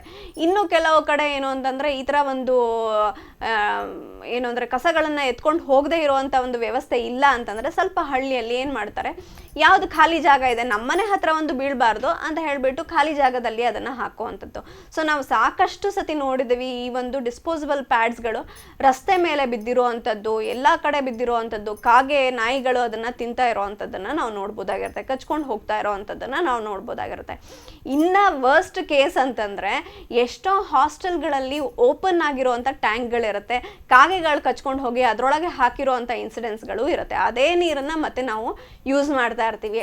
Is it hygiene? ನಾವು ಸ್ಯಾನಿಟರಿ ಪ್ಯಾಡ್ಸ್ಗಳನ್ನು ಯೂಸ್ ಮಾಡೋದು ಯಾಕೆ, ನಮಗೆ ಹೈಜೀನ್ ಬೇಕು ಅಂತ. Again we R polluting the ಏನು ಅಂತಂದರೆ ಅರ್ತ್, ನಮ್ಮ ಒಂದು ಭೂಮಿಯನ್ನು ಪೊಲ್ಯೂಟ್ ಮಾಡ್ತಾ ಇದ್ದೀವಿ. ಅದ್ರ ಜೊತೆಗೆ ಎಲ್ಲ ಒಂದು ವಸ್ತುಗಳನ್ನು ಪೊಲ್ಯೂಟ್ ಮಾಡ್ತಾ ಇದ್ದೀವಿ ಅಂತಂದರೆ ಇಸ್ ಇಟ್ ವರ್ತ್ ಯೂಸಿಂಗ್ ಅಂತ? ಖಂಡಿತವಾಗಿ ಇಲ್ಲ. ನೀವು ಸ್ಯಾನಿಟರಿ ಪ್ಯಾಡ್ಸ್ಗಳನ್ನು, ಡಿಸ್ಪೋಸಬಲ್ ಸ್ಯಾನಿಟರಿ ಪ್ಯಾಡ್ಸ್ಗಳನ್ನು ಯೂಸ್ ಮಾಡ್ತೀರಾ ಅಂದರೆ ಇನ್ಸಿನರೇಟರ್ಸ್ ಇದ್ದರೆ ಮಾತ್ರ ಯೂಸ್ ಮಾಡಿ, ಇಲ್ಲ ಅಂತಂದರೆ ಖಂಡಿತವಾಗಿ ಅದನ್ನು ಯೂಸ್ ಮಾಡಲಿಕ್ಕೆ ಹೋಗಬೇಡಿ. ಅದ್ರ ಬದಲು ಸಾಕಷ್ಟು ಬೇರೆ ಆಪ್ಷನ್ಸ್ಗಳಿರುತ್ತೆ, ಖಂಡಿತವಾಗಿ ಅದನ್ನು ನೆಕ್ಸ್ಟ್ ಹೇಳ್ತಾ ಹೋಗ್ತೀನಿ. ಇನ್ನು ಕೆಲವರು ಬೇಡಪ್ಪ ಇದನ್ನು ಡಸ್ಟ್ಬಿನ್ನಿಗೂ ಹಾಕೋದು ಬೇಡ ಅಥವಾ ಹೊರಗಡೆನೂ ಹಾಕೋದು ಬೇಡ ಅಂತ ಕೆಲವ್ರು ಏನು ಮಾಡ್ತಾರೆ ಅಂದರೆ ಇದನ್ನು ಫ್ಲಶ್ ಇದಕ್ಕೆ ಹಾಕಿಬಿಟ್ಟು ಟಾಯ್ಲೆಟ್ಸ್ಗಳಿಗೆ ಹಾಕಿ ಫ್ಲಶ್ ಮಾಡೋ ಅಂಥದ್ದನ್ನು ನಾವು ನೋಡ್ಬೋದಾಗಿರುತ್ತೆ. ಸೊ ಇದರಿಂದ ಪ್ರಾಬ್ಲಮ್ ಏನು ಅಂತ ಕೇಳಿದ್ರೆ ಅಗೈನ್ ಇದು ಅದಕ್ಕಿಂತ ದೊಡ್ಡ ಪ್ರಾಬ್ಲಮ್ ಆಗಿ ಮಾರ್ಪಾಟಾಗೋದನ್ನು ನಾವು ನೋಡ್ಬೋದಾಗಿರುತ್ತೆ. ಯಾಕೆಂತಂದರೆ ಈ ಒಂದು ಸ್ಯಾನಿಟರಿ ಪ್ಯಾಡ್ಸ್ಗಳ ಒಳಗೆ ಏನಿರುತ್ತೆ ಅಂದರೆ ಜೆಲ್ಸ್ ಇರುತ್ತೆ. ಇದೇನಾಗುತ್ತೆ ಅಂದರೆ ನೀರಿನ ಒಂದು ಕಾಂಟ್ಯಾಕ್ಟಿಗೆ ಬಂತು ಅಂತಂದರೆ ದಪ್ಪ ಆಗುತ್ತೆ. ಇದು ದಪ್ಪ ಆಗಿ ಏನು ಮಾಡುತ್ತೆ ಅಂತಂದರೆ ಅಲ್ಲಿಯ ಒಂದು ಪೈಪನ್ನು ಬ್ಲಾಕ್ ಮಾಡುತ್ತೆ. ಸೊ ಬ್ಲಾಕ್ ಆಯಿತು ಅಂತಂದರೆ ಅಗೇನ್ ಟಾಯ್ಲೆಟ್ಸ್ಗಳು ಕಟ್ಕೊಳ್ಳುತ್ತೆ, ಅದನ್ನು ಕ್ಲೀನ್ ಮಾಡಬೇಕಾಗಿ ಬರುತ್ತೆ. ಎಲ್ಲಿ ಹೋಗಿ ಕಟ್ಕೊಂಡಿದೆ ಅಂತ ಗೊತ್ತಾಗೋದಿಲ್ಲ, ಎಲ್ಲದನ್ನೂ ಹೊಡಿಬೇಕಾಗತ್ತೆ. ಆಮೇಲೆ ಇವತ್ತಿಗೆ ನೀವು ನೋಡಿರ್ಬೋದು ಈ ಥರ ಒಂದು ಕಟ್ಕೊಂಡಾಗ ಅದಕ್ಕೆ ನಾವು ಏನು ಮಾಡ್ತೀವಿ ಅಂತಂದರೆ ವ್ಯಾಕ್ಯೂಮಿಂದ ಅದನ್ನು ತೆಗೆಯುವಂಥ ಒಂದು ಏನು ಅಂತಂದರೆ ಪದ್ಧತಿಗಳು ಅಥವಾ ಹೊಸ ಹೊಸ ಇನ್ವೆನ್ಷನ್ಗಳು ಬಂದಿದೆ. ಈವನ್ ಪವರ್ಫುಲ್ ವ್ಯಾಕ್ಯೂಮ್ ಕೂಡ ಈ ಒಂದು ಕಟ್ಕೊಂಡಿರೋ ಪ್ಯಾಡ್ಸ್ಗಳನ್ನು ತೆಗಿಲಿಕ್ಕಾಗಲ್ಲ. ಅಗೇನ್ ಮ್ಯಾನ್ ಹೋಲಲ್ಲಿ ಜನರೇ ಹೋಗಿ ಅದನ್ನು ತೆಗಿಯುವಂಥ ಪರಿಸ್ಥಿತಿ ಬರುತ್ತೆ. So we are causing so much trouble for so many people. ಅಂತಂದರೆ ಕಟ್ಕೊಂತು ಅಂತಂದರೆ ಒಂದು ಹಾಸ್ಟೆಲಲ್ಲಿ ಒಂದು ಟಾಯ್ಲೆಟ್ ಕಟ್ಕೊಂತು ಅಂದರೆ ಇಡೀ ಹಾಸ್ಟೆಲ್ ಅವರಿಗೆ ಪಜಿತಿ. ಅದನ್ನು ಕ್ಲೀನ್ ಮಾಡೋದಕ್ಕೆ ಅವ್ರು ಬರಬೇಕು, ಅವರು ಅದನ್ನು ತೆಗಿಬೇಕು, ಅವರು ಕೂಡ ಮನುಷ್ಯರಾಗಿರ್ತಾರೆ. ಅದನ್ನೆಲ್ಲ ತೆಗಿಯೋ ಅಂಥ ಇದು ಅವ್ರಿಗೆ ನಾವು ಕೊಡ್ತೀವಿ, ಕಷ್ಟವನ್ನು ನಾವು ಕೊಡ್ತೀವಿ. So being A responsible citizens ಇದೆಲ್ಲ ಮಾಡಬೇಕಾ ಅನ್ನೋದು ನಮಗೆ ಒಂದು ಕ್ವಶನ್ ನಮ್ಮ ಮನಸ್ಸಿನೊಳಗೆ ಕಾಡ್ತಾ ಇರಬೇಕು. ಸೊ ನಮ್ಮ ಮಕ್ಕಳಿಗೆ ಇಂಟ್ರಡ್ಯೂಸ್ ಮಾಡಲಿಕ್ಕಿಂತ ಮುಂಚೆ ಇದರ ಕಾನ್ಸಿಕ್ವೆನ್ಸಸ್ಗಳನ್ನು ಕೂಡ ಹೇಳಿ ಮಕ್ಕಳಿಗೆ ಇದನ್ನು ಟಾಯ್ಲೆಟಲ್ಲಿ ಹಾಕಬಾರ್ದು, ಡಸ್ಟ್ಬಿನ್ನಲ್ಲಿ ಹಾಕಬಾರ್ದು, ಇನ್ಸಿನರೇಟರ್ಸ್ ಇದ್ದರೆ ಮಾತ್ರ ಯೂಸ್ ಮಾಡು, ಇಲ್ಲದೇ ಇದ್ದರೆ ಬೇರೆ ಆಪ್ಷನ್ಗೆ ಹೋಗು ಅಂತ ಹೇಳಿ ನಾವು ಮಕ್ಕಳಿಗೆ ಎಜುಕೇಟ್ ಮಾಡಬೇಕಾಗಿರೋದು. So it was a revolution. ಅಂತಂದರೆ ಸ್ಯಾನಿಟರಿ ಪ್ಯಾಡ್ಸ್ ಬಂದಿದ್ದು ಒಂದು ರೆವಲ್ಯೂಷನ್ನೇ ಆಗಿಬಿಡ್ತು. ಯಾಕೆಂತಂದರೆ ಎಲ್ಲ ಕಡೆನೂ ಪ್ಯಾಡ್ಗಳನ್ನು ಯೂಸ್ ಮಾಡಬೇಕು, ಇಟ್ ಇಸ್ ವೆರಿ ಹೈಜಿನಿಕ್ ಅಂತ. ಬಟ್ ಹೈಜೀನ್ ಅಂತ ಹೇಳ್ಕೊಂಡು again we are going into unhygienic condition ಅನ್ನೋದನ್ನು ನಾವು ಮರಿಬಾರ್ದಾಗಿರುತ್ತೆ. ಸೊ ಸ್ಯಾನಿಟರಿ ಪ್ಯಾಡ್ಸ್ಗಳು ಈ ಥರ ಇರುತ್ತೆ. ಸೊ ಇದರೊಳಗೆ ಹಿಂದ್ಗಡೆ ಕೂಡ ಯು ಕ್ಯಾನ್ ಗಮ್ ಇಟ್ ಅಂತಂದರೆ ನಿಮ್ಮ ಒಂದು ಅಂಡರ್ವೇರ್ಗಳಿಗೆ ಅದನ್ನು ಸ್ಟಿಕ್ ಮಾಡ್ಕೊಳ್ಬೋದಾಗಿರುತ್ತೆ. ಅಲ್ಲಾಡ್ದಿರೋ ಹಾಗೆ ಇದನ್ನು ವಿಂಗ್ಸ್ ಇರುತ್ತೆ, ಅದನ್ನು ಕೂಡ ನೀವು ಅದನ್ನು ಸ್ಟಿಕ್ ಮಾಡಿಕೊಂಡು ಇರೋವಂಥದ್ದು. It is very comfortable. ನಾನು ಕಂಫರ್ಟ್ ಬಗ್ಗೆ ಹೇಳ್ತಾ ಇಲ್ಲ. ಸೊ ಕಂಫರ್ಟಬಲ್ ಆಗಿ ಇರುತ್ತೆ ಸರಿ, ಆದರೆ ಅದರಿಂದ ನಮಗೆ ದೈಹಿಕವಾಗಿ ರ್ಯಾಷಸ್ಗಳು ಮತ್ತು ಅದರ ಒಂದು ಕಾನ್ಸಿಕ್ವೆನ್ಸಸ್ ಇದ್ದರೆ ಎನ್ವೈರ್ಮೆಂಟಿಗೂ ಕೂಡ ಸಾಕಷ್ಟು ಕಾನ್ಸಿಕ್ವೆನ್ಸಸ್ ಇರುತ್ತೆ. ಆಮೇಲೆ ಡಿಸ್ಪೋಸಬಲ್ಗೂ ಕೂಡ ಡಿಸ್ಪೋಸ್ ಮಾಡೋದಕ್ಕೂ ಕೂಡ ದೇರ್ ಇಸ್ ಎ ವೆರಿ ಏನು ಅಂದರೆ ಇನ್ಸಿನರೇಟರ್ಸ್ ಅಂತ ಒಂದು ಬಿಟ್ಟರೆ ಬೇರೆ ಯಾವುದೂ ಕೂಡ methods it is not safe ಅಂತ ಹೇಳಲಿಕ್ಕೆ ಬಯಸ್ತೀನಿ. ಈವನ್ ಏನು ಅಂತಂದರೆ ಮೆಡಿಕಲ್ ವೇಸ್ಟ್ಗಳನ್ನ ಡಿಸ್ಪೋಸ್ ಮಾಡೋಲ್ಲೇ ಇದನ್ನು ಮಾಡಬೇಕು ಅನ್ನೋ ರೂಲ್ಸ್ ಕೂಡ ಇದೆ. ಯಾಕೆ ಅಂತಂದರೆ ಇದರಲ್ಲೂ ಕೂಡ ಸಾಕಷ್ಟು ವ್ಯಾಧಿಗಳು ಅಂತಂದರೆ ಡಿಸೀಸ್ಗಳು ಒಬ್ಬರಿಂದ ಒಬ್ಬರಿಗೆ ಹರಡುವಂಥ ಚಾನ್ಸಸ್ಗಳಿರುತ್ತೆ. ಸೊ ತೊಗೊಂಡು ಹೋಗೋರು ಕೂಡ ಮನುಷ್ಯರೇ, ಅವರಿಗೂ ಕೂಡ ಕಾಯಿಲೆಗಳು ಬರುವಂಥ ಚಾನ್ಸಸ್ಗಳಿರುತ್ತೆ. ಸೊ ಅದಕ್ಕೋಸ್ಕರ ಈ ಒಂದು ಪ್ಯಾಡ್ಸ್ಗಳನ್ನು ಯೂಸ್ ಮಾಡದೇ ಇರೋದು ಬೆಟರ್ ಅಂತ ಹೇಳ್ತೀನಿ. ಸೊ ಇದೇ ಜಾತಿಗೆ ಅಂತಂದರೆ ಇದು ಡಿಸ್ಪೋಸಿಬಲ್ ಪ್ಯಾಡ್, ಇದೇ ಜಾತಿಗೆ ನಮಗೆ ಸೇರಿರೋ ಅಂತ ಇನ್ನೊಂದು ಅಂತಂದರೆ ಟ್ಯಾಂಪೋನ್ಸ್ಗಳು. ಓಕೆ ಡಾಕ್ಟರ್, ಹೇಳ್ತಾ ಇದ್ರಿ ಪ್ಯಾಡ್ಸ್ನ ಯೂಸ್ ಮಾಡೋದು ಅಷ್ಟು ಸೇಫ್ ಅಲ್ಲ, ಎನ್ವಿರಾನ್ಮೆಂಟಲ್ಗೂ ಪ್ರಾಬ್ಲಮ್ ಆಗುತ್ತೆ, ನಮಗೂ ಪ್ರಾಬ್ಲಮ್ ಆಗುತ್ತೆ ಅಂತ ಹೇಳ್ತಾ ಇದ್ರಿ. ಓಕೆ, ಇನ್ನು ಹಲವಾರು ಮಾಹಿತಿನ ತಿಳ್ಕೊಳ್ಳೋಣ. ಅದಕ್ಕೂ ಮುಂಚೆ ಸ್ವಸ್ಥಾಯಿ ವಿಶೇಷ ಕಾರ್ಯಕ್ರಮದಲ್ಲಿ ಒಂದು ಪುಟ್ಟ ವಿರಾಮ.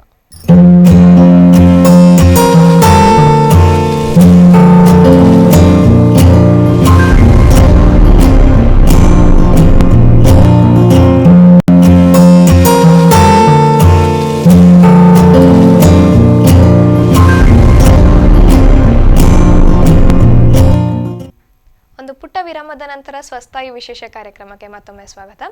ಡಾಕ್ಟರ್, ಅವಾಗಲೇ ಹೇಳ್ತಾ ಇದ್ರಿ ಮೆನ್ಸ್ಟ್ರಲ್ ಪ್ಯಾಡ್ಸ್ ಎಲ್ಲ ಯೂಸ್ ಮಾಡೋದಷ್ಟು ಸೇಫ್ ಅಲ್ಲ ಅಂತ. ಆ್ಯಕ್ಚುಲಿ ಮೆನ್ಸ್ಟ್ರಲ್ ಪ್ಯಾಡ್ ಬದಲು ಆಲ್ಟರ್ನೇಟ್ಸ್ ಏನಿದೆ ಅಂತ ಮೋರ್ ದೆನ್ 60% ಗರ್ಲ್ಸ್ ಅಥವಾ ವಿಮೆನ್ಸಿಗೆ ಗೊತ್ತಿಲ್ಲ. ಇದ್ರ ಬಗ್ಗೆ ಇನ್ಫಾರ್ಮೇಷನ್ ನಮ್ಮ ವೀಕ್ಷಕರಿಗೆ ತಿಳಿಸ್ಕೊಡ್ಬೇಕು ಅಂದರೆ ಏನು ಹೇಳಕ್ಕೆ ಇಷ್ಟಪಡ್ತೀರಾ? ಸೊ ಇದು sanitary pad, disposable sanitary pad ಜೊತೆಗೆ ಅದೇ ಜಾತಿಗೆ ಸೇರಿರೋದು ಅಂತ ಅಂದರೆ ಇದು ಟ್ಯಾಂಪೂನ್ ಅಂತ ಹೇಳ್ತೀವಿ.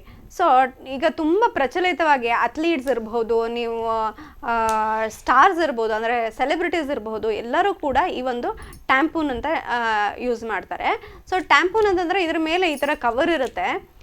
ಸೊ ಅದಕ್ಕೆ ಒಂದು ಕೆಳಗಡೆ ಥ್ರೆಡ್ ಇರುತ್ತೆ. ಸೊ ಈ ಥರ ಥ್ರೆಡ್ ಇರುತ್ತೆ, ಇದಕ್ಕೆ ಟ್ಯಾಂಪೂನ್ ಅಂತ ಹೇಳ್ತೀವಿ. ಸೊ ಇದನ್ನು ನಾವು ಏನು ಮಾಡಬಹುದು ಅಂತಂದರೆ, ಈ ಒಂದು ಟ್ಯಾಂಪೂನನ್ನು ವೆಜೈನಲ್ಲಿ ಇನ್ಸರ್ಟ್ ಮಾಡ್ಕೊಳ್ತಾರೆ. ಆಮೇಲೆ ಅದು ಏನಾಗುತ್ತೆ ಅಂತಂದರೆ it is a leak proof. ನಿಮಗೆ ಈ ಪ್ಯಾಡ್ಗಳು ಆ ಕಡೆ ಈ ಕಡೆ ಸರಿಬಹುದು, ಲೀಕ್ ಆಗೋವಂಥ ಚಾನ್ಸಸ್ಗಳಿರುತ್ತೆ. ಬಟ್ ಈ ಟ್ಯಾಂಪೂನ್ಸನ್ನು ಯೂಸ್ ಮಾಡಿದ್ರೆ ಇದು ವೆಜೈನಾದ ಒಳಗಡೆನೇ ನಮ್ಮ ರಕ್ತಸ್ರಾವನ ಕಂಪ್ಲೀಟಾಗಿ ಹೀರ್ಕೊಳ್ಳೋದ್ರಿಂದ it is a leak proof, ನಿಮಗೆ ಹೊರಗಡೆ ಬರೋದಿಲ್ಲ. ಸೊ ಅದರಿಂದ ಏನಾಗುತ್ತೆ ಅಂದರೆ ಈ ಅಥ್ಲೀಟ್ಸ್ ಅಂತಂದರೆ ರನ್ನಿಂಗ್ ಅವ್ರು ಇರ್ಬೋದು, ಇಲ್ಲಾಂದರೆ ಸ್ಪೋರ್ಟ್ಸ್ ಪರ್ಸನ್ಸ್ಗಳಿರ್ಬೋದು, ಇಲ್ಲ ಅಂತಂದರೆ ಸೆಲೆಬ್ರಿಟೀಸ್ ಇರ್ಬೋದು, ಈ ಒಂದು ಲೀಕ್ ಆಗೋದನ್ನು ತಪ್ಪಿಸೋದಕ್ಕೆ, ಅದರ ಒಂದು ಕಾನ್ಸಿಕ್ವೆನ್ಸನ್ನು ಎದುರಿಸದೇ ಇರೋದಕ್ಕೆ ಈ ಟ್ಯಾಂಪೂನ್ಸ್ಗಳನ್ನು ಯೂಸ್ ಮಾಡ್ತಾರೆ. ಸೊ ಇದು ತುಂಬ ಈಗಾಗಲೇ 50 ಇಯರ್ಸಿಂದನೂ ಕೂಡ ವೆಸ್ಟರ್ನ್ ಫಾರಿನ್ ಕಂಟ್ರೀಸಲ್ಲಿ ತುಂಬ ಪ್ರಚಲಿತವಾಗಿ ಇರುವಂಥ ಇದು ಅಂತಂದರೆ ನಮ್ಮ ಭಾರತದಲ್ಲಿ ಮಾತ್ರ ಸ್ಯಾನಿಟರಿ ಪ್ಯಾಡ್ಸ್ಗಳನ್ನು ಯೂಸ್ ಮಾಡುವಂಥದ್ದು. ಇಲ್ಲದೇ ಇದ್ರೆ ಎಲ್ಲರೂ ಕೂಡ ಟ್ಯಾಂಪೂನ್ಸ್ಗಳನ್ನು ಹೆಚ್ಚಾಗಿ ಉಪಯೋಗಿಸೋದನ್ನು ನಾವು ನೋಡ್ಬೋದಾಗಿರುತ್ತೆ. ಬಟ್ ಟ್ಯಾಂಪೂನ್ಸ್ಗಳು ಸೇಫಾ ಅಂತ ಕೇಳಿದ್ರೆ again it is very hazardous to our life. ಯಾಕೆ ಅಂತಂದರೆ ಟ್ಯಾಂಪೂನ್ಸಲ್ಲಿ ನಿಮಗೆ ಬೇರೆ ಬೇರೆ ಸೈಜಿಂದು ಕೂಡ ಬರುತ್ತೆ. ಹೇಗೆ ಪ್ಯಾಡ್ಸ್ಗಳಲ್ಲಿ small, medium, large, double large, XL ಎಲ್ಲ ಬರುತ್ತಲ್ಲ, ಹಾಗೆ ಟ್ಯಾಂಪೂನ್ಸ್ಗಳಲ್ಲೂ ಬರುವಂಥದ್ದನ್ನು ನಾವು ನೋಡ್ಬೋದಾಗಿರುತ್ತೆ. ಆಮೇಲೆ ಲಾಂಗ್ ಅವರ್ಸಲ್ಲಿ ಇದನ್ನು ನಾವು ತೊಡ್ಬೋದಾಗಿರುತ್ತೆ, ಯಾವುದೇ ಥರದ್ದು ಲೀಕ್ ಇಲ್ಲದೆ ಇರೋದನ್ನು ನಾವು ನೋಡ್ಬೋದಾಗಿರುತ್ತೆ. ಬಟ್ ಏನಾಗುತ್ತೆ ಅಂದರೆ ಅದು ವೆಜೈನಾದಲ್ಲೇ ರಕ್ತವನ್ನು ಹೀರ್ಕೊಂಡು ಏನಾಗುತ್ತೆ ಬಲ್ಜ್ ಆಗುವಂಥದ್ದನ್ನು ನಾವು ನೋಡ್ಬೋದಾಗಿರುತ್ತೆ. ಅಲ್ಲಿ ಬಲ್ಜ್ ಆಗಿಬಿಟ್ಟು ಆ ಒಂದು ಬ್ಲಡ್ ಅಲ್ಲೇ ರಿಟೈನ್ ಆಗೋದ್ರಿಂದ ಏನಾಗುತ್ತೆ, ಸೊ ಬ್ಯಾಕ್ಟೀರಿಯಲ್ ಗ್ರೋತ್ಗಳು ಜಾಸ್ತಿ ಆಗಿ ಈವನ್ ಶಾಕಿಗೆ ಹೋಗುವಂಥ ಚಾನ್ಸಸ್ಗಳು ಜಾಸ್ತಿ ಇರುತ್ತೆ. ಅಂದರೆ ಹೆಣ್ಮಕ್ಳು ತುಂಬ ಲಾಂಗ್ ಟರ್ಮಲ್ಲಿ ಅದನ್ನು ಯೂಸ್ ಮಾಡಿದಾಗ, ಅಂದರೆ ಇಡೀ ದಿನ ಅದನ್ನೇ ಹಾಕ್ಕೊಂಡಿದ್ರು, ಅವರು ಅದನ್ನು ಚೇಂಜ್ ಮಾಡಲಿಲ್ಲ ಅಂತ ಅಂದಾಗ ಏನಾಗುತ್ತೆ ಅಂತಂದರೆ ಅಲ್ಲಿ ಶಾಕ್ ಆಗುವಂಥ ಚಾನ್ಸಸ್ ಇರುತ್ತೆ. ಅವರಿಗೆ ಮೂರ್ಛೆ ತಪ್ಪುವಂಥದ್ದು, ಆಮೇಲೆ BP ತುಂಬ ಲೋ ಆಗುವಂಥದ್ದು, ಕಾನ್ಷಿಯಸ್ನೆಸ್ ಇಲ್ಲದೆ ಇರೋವಂಥದ್ದು, ಈ ಥರದ್ದೆಲ್ಲ ಆಗುವಂಥದ್ದನ್ನು ನಾವು ನೋಡ್ಬೋದಾಗಿರುತ್ತೆ. ಅದಕ್ಕೋಸ್ಕರ ಈ ಒಂದು ಟ್ಯಾಂಪೂನ್ಸ್ ಏನಿದೆ ಇಟ್ ಈಸ್ ನಾಟ್ ಅಡ್ವೈಸಬಲ್. ಖಂಡಿತವಾಗಿ ಟ್ಯಾಂಪೂನ್ಸ್ಗಳನ್ನು ಯೂಸ್ ಮಾಡಬೇಡಿ. ಸೊ ಟ್ಯಾಂಪೂನ್ಸ್ಗಳನ್ನು ಒಳಗಡೆ ಇನ್ಸರ್ಟ್ ಮಾಡಿದ್ರೆ ತೆಕ್ಕೊಳ್ಳೋದು ಹೇಗೆ ಅಂತಂದರೆ ಇದಕ್ಕೆ ಈ ಥರ ಒಂದು ಬಾಲ ಅಥವಾ ಥ್ರೆಡ್ ಇರುತ್ತೆ, ಇದನ್ನು ಎಳ್ಕೊಂಡಾಗ ಇದು ಹೊರಗಡೆ ಬರುವಂಥದ್ದು ಇರಬಹುದು. ಸೊ ಇದು ಸ್ವಲ್ಪ ಪೇನ್ಫುಲ್, ಯಾಕೆಂದರೆ ಒಳಗಡೆ ಇನ್ಸರ್ಟ್ ಮಾಡೋದ್ರಿಂದ ಸ್ವಲ್ಪ ಪೇನ್ಫುಲ್ ಕೂಡ ಇರುತ್ತೆ. ಸೊ ಅದು ಅಲ್ಲೇ ಬಲ್ಜ್ ಆಗೋದ್ರಿಂದ ಖಂಡಿತವಾಗಿ ಸ್ವಲ್ಪ ಪೇಯ್ನ್ ಇರುತ್ತೆ. ಅದ್ರ ಜೊತೆಗೆ ಲಾಂಗ್ ಟರ್ಮ್ ಯೂಸ್ ಮಾಡಿದಾಗ it is very hazardous to health ಅಂತ ಹೇಳಲಿಕ್ಕೆ ಬಯಸ್ತೀನಿ. Again sanitary pad and tampons both are dispose ಮಾಡೋದಕ್ಕೆ ತುಂಬ ಕಷ್ಟ ಆಗಿರುವಂಥ ಒಂದು ವಸ್ತು. ಪರ್ಯಾವರಣಕ್ಕೂ ಕೂಡ ಸಾಕಷ್ಟು ತೊಂದರೆಗಳನ್ನು ಉಂಟು ಮಾಡುತ್ತೆ. ನಮ್ಮ ದೇಹದ ಜೊತೆಗೆ ಪರ್ಯಾವರಣಕ್ಕೂ ಕೂಡ ತುಂಬ ತೊಂದರೆಯನ್ನು ಉಂಟು ಮಾಡುತ್ತೆ. ಅದಕ್ಕೋಸ್ಕರ ಟ್ಯಾಂಪೂನ್ ಇರಬಹುದು, ಇಲ್ಲಾಂದರೆ ಸ್ಯಾನಿಟರಿ ಸ್ಯಾನಿಟರಿ ಪ್ಯಾಡ್ಗಳನ್ನು ಇರ್ಬೋದು ಆದಷ್ಟು ಯೋಚನೆ ಮಾಡಿ ಉಪಯೋಗಿಸಿ. ನಾನು ಉಪಯೋಗಿಸ್ಲೇಬೇಡಿ ಅಂತ ಹೇಳಲ್ಲ, ಯಾಕೆಂತಂದರೆ ನಾವು ಅಷ್ಟು ಮುಂದೆ ಹೋದವರು ವಾಪಸ್ ಬರೋದು ತುಂಬ ಕಷ್ಟ ಆಗಿರುತ್ತೆ. ಸೊ ಅದಕ್ಕೋಸ್ಕರ ಯೋಚನೆ ಮಾಡಿ ಅನಿವಾರ್ಯ ಇದ್ದಾಗ ಮಾತ್ರ ಉಪಯೋಗಿಸೋವಂಥದ್ದು, ಇಲ್ಲದೇ ಇದ್ದರೆ ಆಲ್ಟರ್ನೇಟಿವ್ಸ್ಗೆ ಹೋಗುವಂಥದ್ದು ತುಂಬ ಒಳ್ಳೆಯದು ಅಂತ ಹೇಳಲಿಕ್ಕೆ ಬಯಸ್ತೇನೆ. ಡಾಕ್ಟರ್, ಕೆಲವೊಬ್ಬರಿಗೆ ಮ್ಯೂಕಸ್ ಡಿಸ್ಚಾರ್ಜ್ ಆಗುವಂಥದ್ದು ಇರುತ್ತಲ್ಲ ಡಾಕ್ಟರ್, ಅವರು ಈ ಟ್ಯಾಂಪೋನ್ಸ್ನೆಲ್ಲ ಯೂಸ್ ಮಾಡ್ಬೋದಾ? ಅಂದರೆ ನಾರ್ಮಲ್ ಆಗಿ ಈ ವೈಟ್ ಡಿಸ್ಚಾರ್ಜ್ ಇರೋರು ಇದನ್ನು ಯೂಸ್ ಮಾಡ್ಬೋದಾ ಅಂತ ಕೇಳಿದ್ರೆ ಖಂಡಿತವಾಗಿ ಅದರ ಅವಶ್ಯಕತೆ ಇರೋದಿಲ್ಲ. ಸೊ ಯಾಕೆ ಅಂತಂದರೆ ಟ್ಯಾಂಪೋನ್ಸ್ಗಳು ತುಂಬ ಬ್ಲೀಡಿಂಗನ್ನು ಹೀರ್ಕೊಳ್ಳೋ ಅಂಥ ಒಂದು ಅದಕ್ಕೆ ಕೆಪಾಸಿಟಿ ಇರುತ್ತೆ. ಸೊ ವೈಟ್ ಡಿಸ್ಚಾರ್ಜ್ ನೀವು ನೋಡಿರ್ಬೋದು ತುಂಬ ಕಡಿಮೆ ಪ್ರಮಾಣದಲ್ಲಿ ಆಗುವಂಥದ್ದು. ಅದಕ್ಕೆ ಪ್ಯಾಂಟಿ ಲೈನರ್ಸ್ ಅಂತ ಬರುತ್ತೆ, ಅಂತಂದರೆ ತುಂಬ ಸಣ್ಣದಾಗಿರುವಂಥ ಪ್ಯಾಡ್ಸ್ಗಳಿರುತ್ತೆ, ಅಂಥದ್ದನ್ನು ಉಪಯೋಗಿಸೋದು. ಇಲ್ಲ ಅಂತಂದರೆ ನಿಮಗೆ ಪ್ಯಾಂಟೀಸೆ ಅಂತಂದರೆ ಅಂಡರ್ವೇರ್ಸ್ಗೆ ಒಂದು ಪ್ಯಾಡ್ ಇರೋವಂಥ ಒಂದು ಅಂಡರ್ವೇರ್ಸ್ಗಳು ಬರುವಂಥದ್ದನ್ನು ನಾವು ನೋಡ್ಬೋದು. ಅಂಥದ್ದನ್ನು ಅವರು ಉಪಯೋಗಿಸ್ಬೋದು. It is very economical. ಅಂತಂದರೆ ಒಂದ್ಸತಿ ತೊಗೊಂಡ್ರೆ ಆಯಿತು, ನೀವು ಯಾವಾಗಲೂ ಕೂಡ ಅದನ್ನು ವಾಶ್ ಮಾಡಿಕೊಂಡು ರೀಯೂಸ್ ಮಾಡ್ಕೊಳ್ಬಹುದಾಗಿರುತ್ತೆ. ಆದ್ದರಿಂದ ನಾವು ಅಂಥದ್ದಕ್ಕೆ ಹೋಗೋದು ತುಂಬ ಉತ್ತಮ ಅಂತ ಹೇಳ್ತೀನಿ. ಅಗೇನ್ ನೀವು ವೈಟ್ ಡಿಸ್ಚಾರ್ಜಿಗಾಗಲಿ ಇಲ್ಲಾಂದರೆ ಬ್ಲೀಡಿಂಗಿಗಾಗಲಿ ಮೆನ್ಸ್ಟ್ರುಯೇಷನಿಗಾಗಲಿ ಖಂಡಿತವಾಗಿ ಟ್ಯಾಂಪೂನ್ಸ್ ಇಲ್ಲ ಸ್ಯಾನಿಟರಿ ಪ್ಯಾಡ್ಸ್ಗಳನ್ನು ಆಪ್ಟ್ ಮಾಡ್ಕೊಳ್ಳೋದು ಅಷ್ಟು ಉತ್ತಮ ಅಲ್ಲ ಅಂತ ಹೇಳಲಿಕ್ಕೆ ಬಯಸ್ತೇನೆ. ಟ್ಯಾಂಪಾನ್ಸ್ ಏನೇ ಆಗಿದ್ರು ಒಟ್ಟು ನಮಗೂ ಎನ್ವಿರಾನ್ಮೆಂಟಿಗೂ ಎಲ್ಲದಕ್ಕೂ ಕಾಸ್ ಮಾಡುವಂಥ ಹಾರ್ಮ್ಫುಲ್ ಕಾಸ್ ಮಾಡುವಂಥದ್ದು ಇದ್ದೇ ಇರುತ್ತೆ.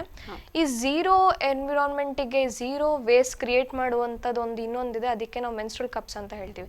ಇದ್ರ ಬಗ್ಗೆನೂ ಸುಮಾರು ಜನ ಗೊತ್ತಿರಲ್ಲ ಡಾಕ್ಟರ್, ಇದ್ರ ಬಗ್ಗೆ ಏನು ಹೇಳಕ್ಕೆ ಇಷ್ಟಪಡ್ತೀನಿ? ಸೊ ಮೆನ್ಸ್ಟ್ರಲ್ ಕಪ್ ಅನ್ನುವಂಥದ್ದು ಯಾರಿಗೂ ಕೂಡ ಇವತ್ತಿಗೆ ಹೆಚ್ಚು ಜನಕ್ಕೆ ಗೊತ್ತಿಲ್ಲದೆ ಇರೋವಂಥದ್ದು. ಇದನ್ನು ಕೂಡ ಒಂದು ಇಲ್ಲಿ ತೋರಿಸ್ಲಿಕ್ಕೆ ಬಯಸ್ತೇನೆ ನಾನು.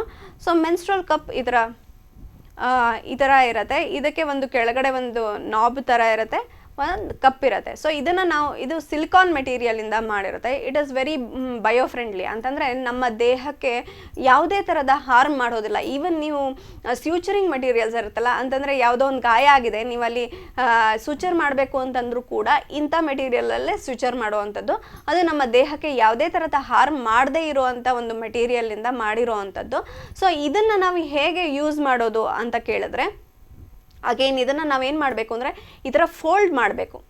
ಸೊ ಈ ಥರ ಫೋಲ್ಡ್ ಮಾಡಿಬಿಟ್ಟು ಇದನ್ನು ನಾವು ವೆಜೈನಾದಲ್ಲಿ ಹಾಕಿ ಬಿಟ್ಟಾಗ ಅದು ಅಲ್ಲೇ ದೊಡ್ಡ ಆಗುತ್ತೆ ಆ್ಯಂಡ್ ಅಲ್ಲಿ ಬ್ಲಡ್ ಏನು ಫ್ಲೋ ಇರುತ್ತೆ ಅದನ್ನು ಕಲೆಕ್ಟ್ ಮಾಡ್ಕೊಂಡಿರುತ್ತೆ. ಸೊ ಇದನ್ನು ನಾವು ಹೇಗೆ ಆ ಥರ ಇನ್ಸರ್ಟ್ ಮಾಡ್ಕೊಂಡ್ಮೇಲೆ ಇದನ್ನು ಹೇಗೆ ಯೂಸ್ ಮಾಡೋದು ಅಂದರೆ ಎವ್ರಿ 3 hours ನೀವು ಅದನ್ನು ಚೇಂಜ್ ಮಾಡಿಬಿಟ್ಟು ನಿಮ್ಮ ಬಾತ್ರೂಮ್ ಯೂಸ್ ಮಾಡಿಕೊಂಡು ಅದನ್ನು ನಾರ್ಮಲ್ ವಾಟರಲ್ಲಿ ತೊಳೆದು ಮತ್ತೆ ನೀವು ಅದನ್ನು ಇನ್ಸರ್ಟ್ ಮಾಡ್ಕೊಳ್ಬಹುದಾಗಿರುತ್ತೆ. ಆಮೇಲೆ ನೀವು ಒಂದ್ಸತಿ ನಿಮ್ಮದು ಮೆನ್ಸ್ಟ್ರುವಲ್ ಪೀರಿಯಡ್ ಮುಗೀತು ಅಂತ ಅಂದಾದಮೇಲೆ ಅದನ್ನು ಬಿಸಿ ನೀರಲ್ಲಿ ಚೆನ್ನಾಗಿ ವಾಶ್ ಮಾಡಿಬಿಟ್ಟು ಆಮೇಲೆ ಡಿಸ್ಇನ್ಫೆಕ್ಟೆಂಟ್ ಇರುವಂಥ ಒಂದು ನೀರಲ್ಲಿ ಅದನ್ನು ಚೆನ್ನಾಗಿ ವಾಶ್ ಮಾಡಿಬಿಟ್ಟು ಆಮೇಲೆ ತೆಗೆದಿಟ್ಕೊಳ್ಳೋದ್ರಿಂದ ನೀವು ಪ್ರತಿ ಸತಿನೂ ಅದನ್ನು ಯೂಸ್ ಮಾಡ್ಬೋದಾಗಿರುತ್ತೆ.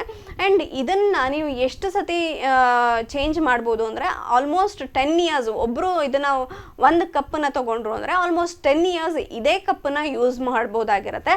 ಆಮೇಲೆ ಇದರೊಳಗೂ ಕೂಡ ಲೀಕ್ ಇರೋದಿಲ್ಲ, ಯಾಕೆಂದರೆ ವಜೈನದೊಳಗೆ ಹೋಗಿ ಅದು ಅಲ್ಲಿ ಕಲೆಕ್ಟ್ ಮಾಡ್ಕೊಳ್ಳೋದ್ರಿಂದ ನಿಮಗೆ ಪ್ಯಾಂಟೀಸಲ್ಲಿ ಇರಬಹುದು, ನಿಮ್ಮ ಡ್ರೆಸ್ಸಿಗೆ ಇರಬಹುದು, ಬೇರೆ ಎಲ್ಲೂ ಕೂಡ ಲೀಕ್ ಆಗುವಂಥ ಯಾವುದೇ ಪ್ರಮೇಯಗಳು ನಾವು ಇದರೊಳಗೆ ನೋಡೋದಿಲ್ಲ. ಹಾಗಾಗಿ ಇದು ಒಂಥರ ದೇಹಕ್ಕೆ ಕೂಡ ತುಂಬ ಫ್ರೆಂಡ್ಲಿ. ಡಿಸ್ಪೋಸ್ ಮಾಡೋದಕ್ಕೆ ಏನೂ ಇಲ್ಲ, ಯಾಕೆಂದರೆ ನೀವು ಅದನ್ನು ರೀಯೂಸ್ ಮಾಡ್ತಿದ್ದಾರೆ, ತೊಳ್ಕೊಂಡು ಮತ್ತೆ ಯೂಸ್ ಮಾಡ್ಕೊಳ್ತಾ ಇರ್ತೀರಿ. ಹಾಗಾಗಿ ನಮ್ಮ ಎನ್ವೈರ್ಮೆಂಟಿಗೂ ಕೂಡ ತುಂಬ ಫ್ರೆಂಡ್ಲಿ ಆಗಿರುತ್ತೆ. ಹಾಗೆ ನಿಮ್ಮ ದೇಹಕ್ಕೂ ಕೂಡ ಯಾವುದೇ ಥರದ ಹಾರ್ಮ್ ಮಾಡೋದಿಲ್ಲ. ಇದರೊಳಗೆ ಶಾಕ್ ಕೂಡ ಏನೂ ಆಗೋದಿಲ್ಲ, ಯಾಕೆಂದರೆ ಇದರಲ್ಲಿ ಬೇರೆ ಜೊತೆ ರಿಯಾಕ್ಟ್ ಮಾಡೋವಂಥದ್ದು. ಇದಕ್ಕೆ ನೀವು ಬ್ಲಡ್ ಬಂದು ಇಲ್ಲಿ ಕಲೆಕ್ಟ್ ಆಯಿತು ಅಂತಂದರೆ ಇದು ದೊಡ್ಡ ಆಗೋವಂಥದ್ದು ಯಾವುದೂ ಇರೋದಿಲ್ಲ, ಇಲ್ಲಿ ಜಸ್ಟ್ ಇಲ್ಲಿ ಕಲೆಕ್ಟ್ ಆಗಿ ಇರುತ್ತೆ ಅಷ್ಟೇ. ಸೊ ಅದರಿಂದ ನಿಮಗೆ ಯಾವುದೇ ಥರದ ಪ್ರಾಬ್ಲಮ್ಸ್ಗಳು ಆಗೋದಿಲ್ಲ. ಅದರೊಳಗೆ ಬೇರೆ ಕೆಮಿಕಲ್ಸ್ ಇಲ್ಲದೆ ಇರೋದರಿಂದ ರಿಯಾಕ್ಷನ್ಸ್ಗಳು ಕೂಡ ಯಾವುದೂ ಆಗೋದಿಲ್ಲ. ಸೊ ಶಾಕ್ ಕೂಡ ಏನೂ ಇರೋದಿಲ್ಲ. ಸೊ ಇದನ್ನು ನೀವು ಯೂಸ್ ಮಾಡ್ಬೋದು. ಸೊ ಕೆಲವ್ರು ಹೇಳ್ತಾರೆ, ಮೇಡಮ್ ಈಗ ನನ್ನ ಮಗಳು ಇನ್ನೂ ತುಂಬ ಸಣ್ಣವಳು, ಇದನ್ನೆಲ್ಲ ಯೂಸ್ ಮಾಡಲಿಕ್ಕೆ ಅವಳಿಗೆ ಆಗೋದಿಲ್ಲ, ಅಥವಾ ಏನು ಮಾಡಬಹುದು, ಇದನ್ನೇ ಯೂಸ್ ಮಾಡಬೇಕಾ, ಬೇರೆ ಆಪ್ಷನ್ಸ್ ಇಲ್ವಾ ಅಂತ ಕೇಳಿದರೆ ಖಂಡಿತವಾಗಿ ಆಫ್ಟರ್ ಮ್ಯಾರೇಜ್ ಇಲ್ಲ ನಮಗೆ ಒಂದು ಪ್ರಬುದ್ಧತೆ ಬಂದಿದೆ, ಕಾಲೇಜ್ ಗೋಯಿಂಗ್ ಇಲ್ಲ ಅಂದರೆ ವರ್ಕಿಂಗ್ ವಿಮೆನ್ ಅಂತ ಇದ್ದವರು ಖಂಡಿತವಾಗಿ ಇದನ್ನು ಯೂಸ್ ಮಾಡ್ಕೊಳ್ಬೋದಾಗಿರುತ್ತೆ. ಆಮೇಲೆ ಮದುವೆ ಆದ ನಂತರದ ದಿನಗಳಲ್ಲಿ ಎಲ್ಲ ಹೆಣ್ಮಕ್ಳು ಕೂಡ ಇದನ್ನು ಆರಾಮಾಗಿ ಯೂಸ್ ಮಾಡ್ಕೊಳ್ಬೋದಾಗಿರುತ್ತೆ. ಯಾಕೆಂತಂದರೆ ಅಲ್ಲಿ ನಮ್ಮ ವೆಜೈನಲ್ ಇದು ಆರಿಫೈಸ್ಗಳು ದೊಡ್ಡ ಆಗಿರೋ ಅಂಥದ್ದು ಆಫ್ಟರ್ ಚೈಲ್ಡ್ ಬರ್ತ್, ಮಕ್ಕಳ ಆದಮೇಲೆ ವೆಜೈನಲ್ ಆರಿಫೈಸ್ಗಳು ಸೈಜ್ಗಳು ದೊಡ್ಡ ಆಗಿರುವಂಥದ್ದು. ಸೊ ಈಸಿಯಾಗಿ ಅದನ್ನು ಯೂಸ್ ಮಾಡ್ಕೊಳ್ಬೋದಾಗಿರುತ್ತೆ. ಇನ್ನು ಸಣ್ಣ ಸಣ್ಣ ಮಕ್ಕಳಿಗೆ ಇದರೊಳಗೂ ಕೂಡ ಸೈಜ್ ಬರುತ್ತೆ, small, medium, large, extra large ಈ ಥರ ಸೈಜ್ಗಳು ಬರೋ ಅಂಥದ್ದು.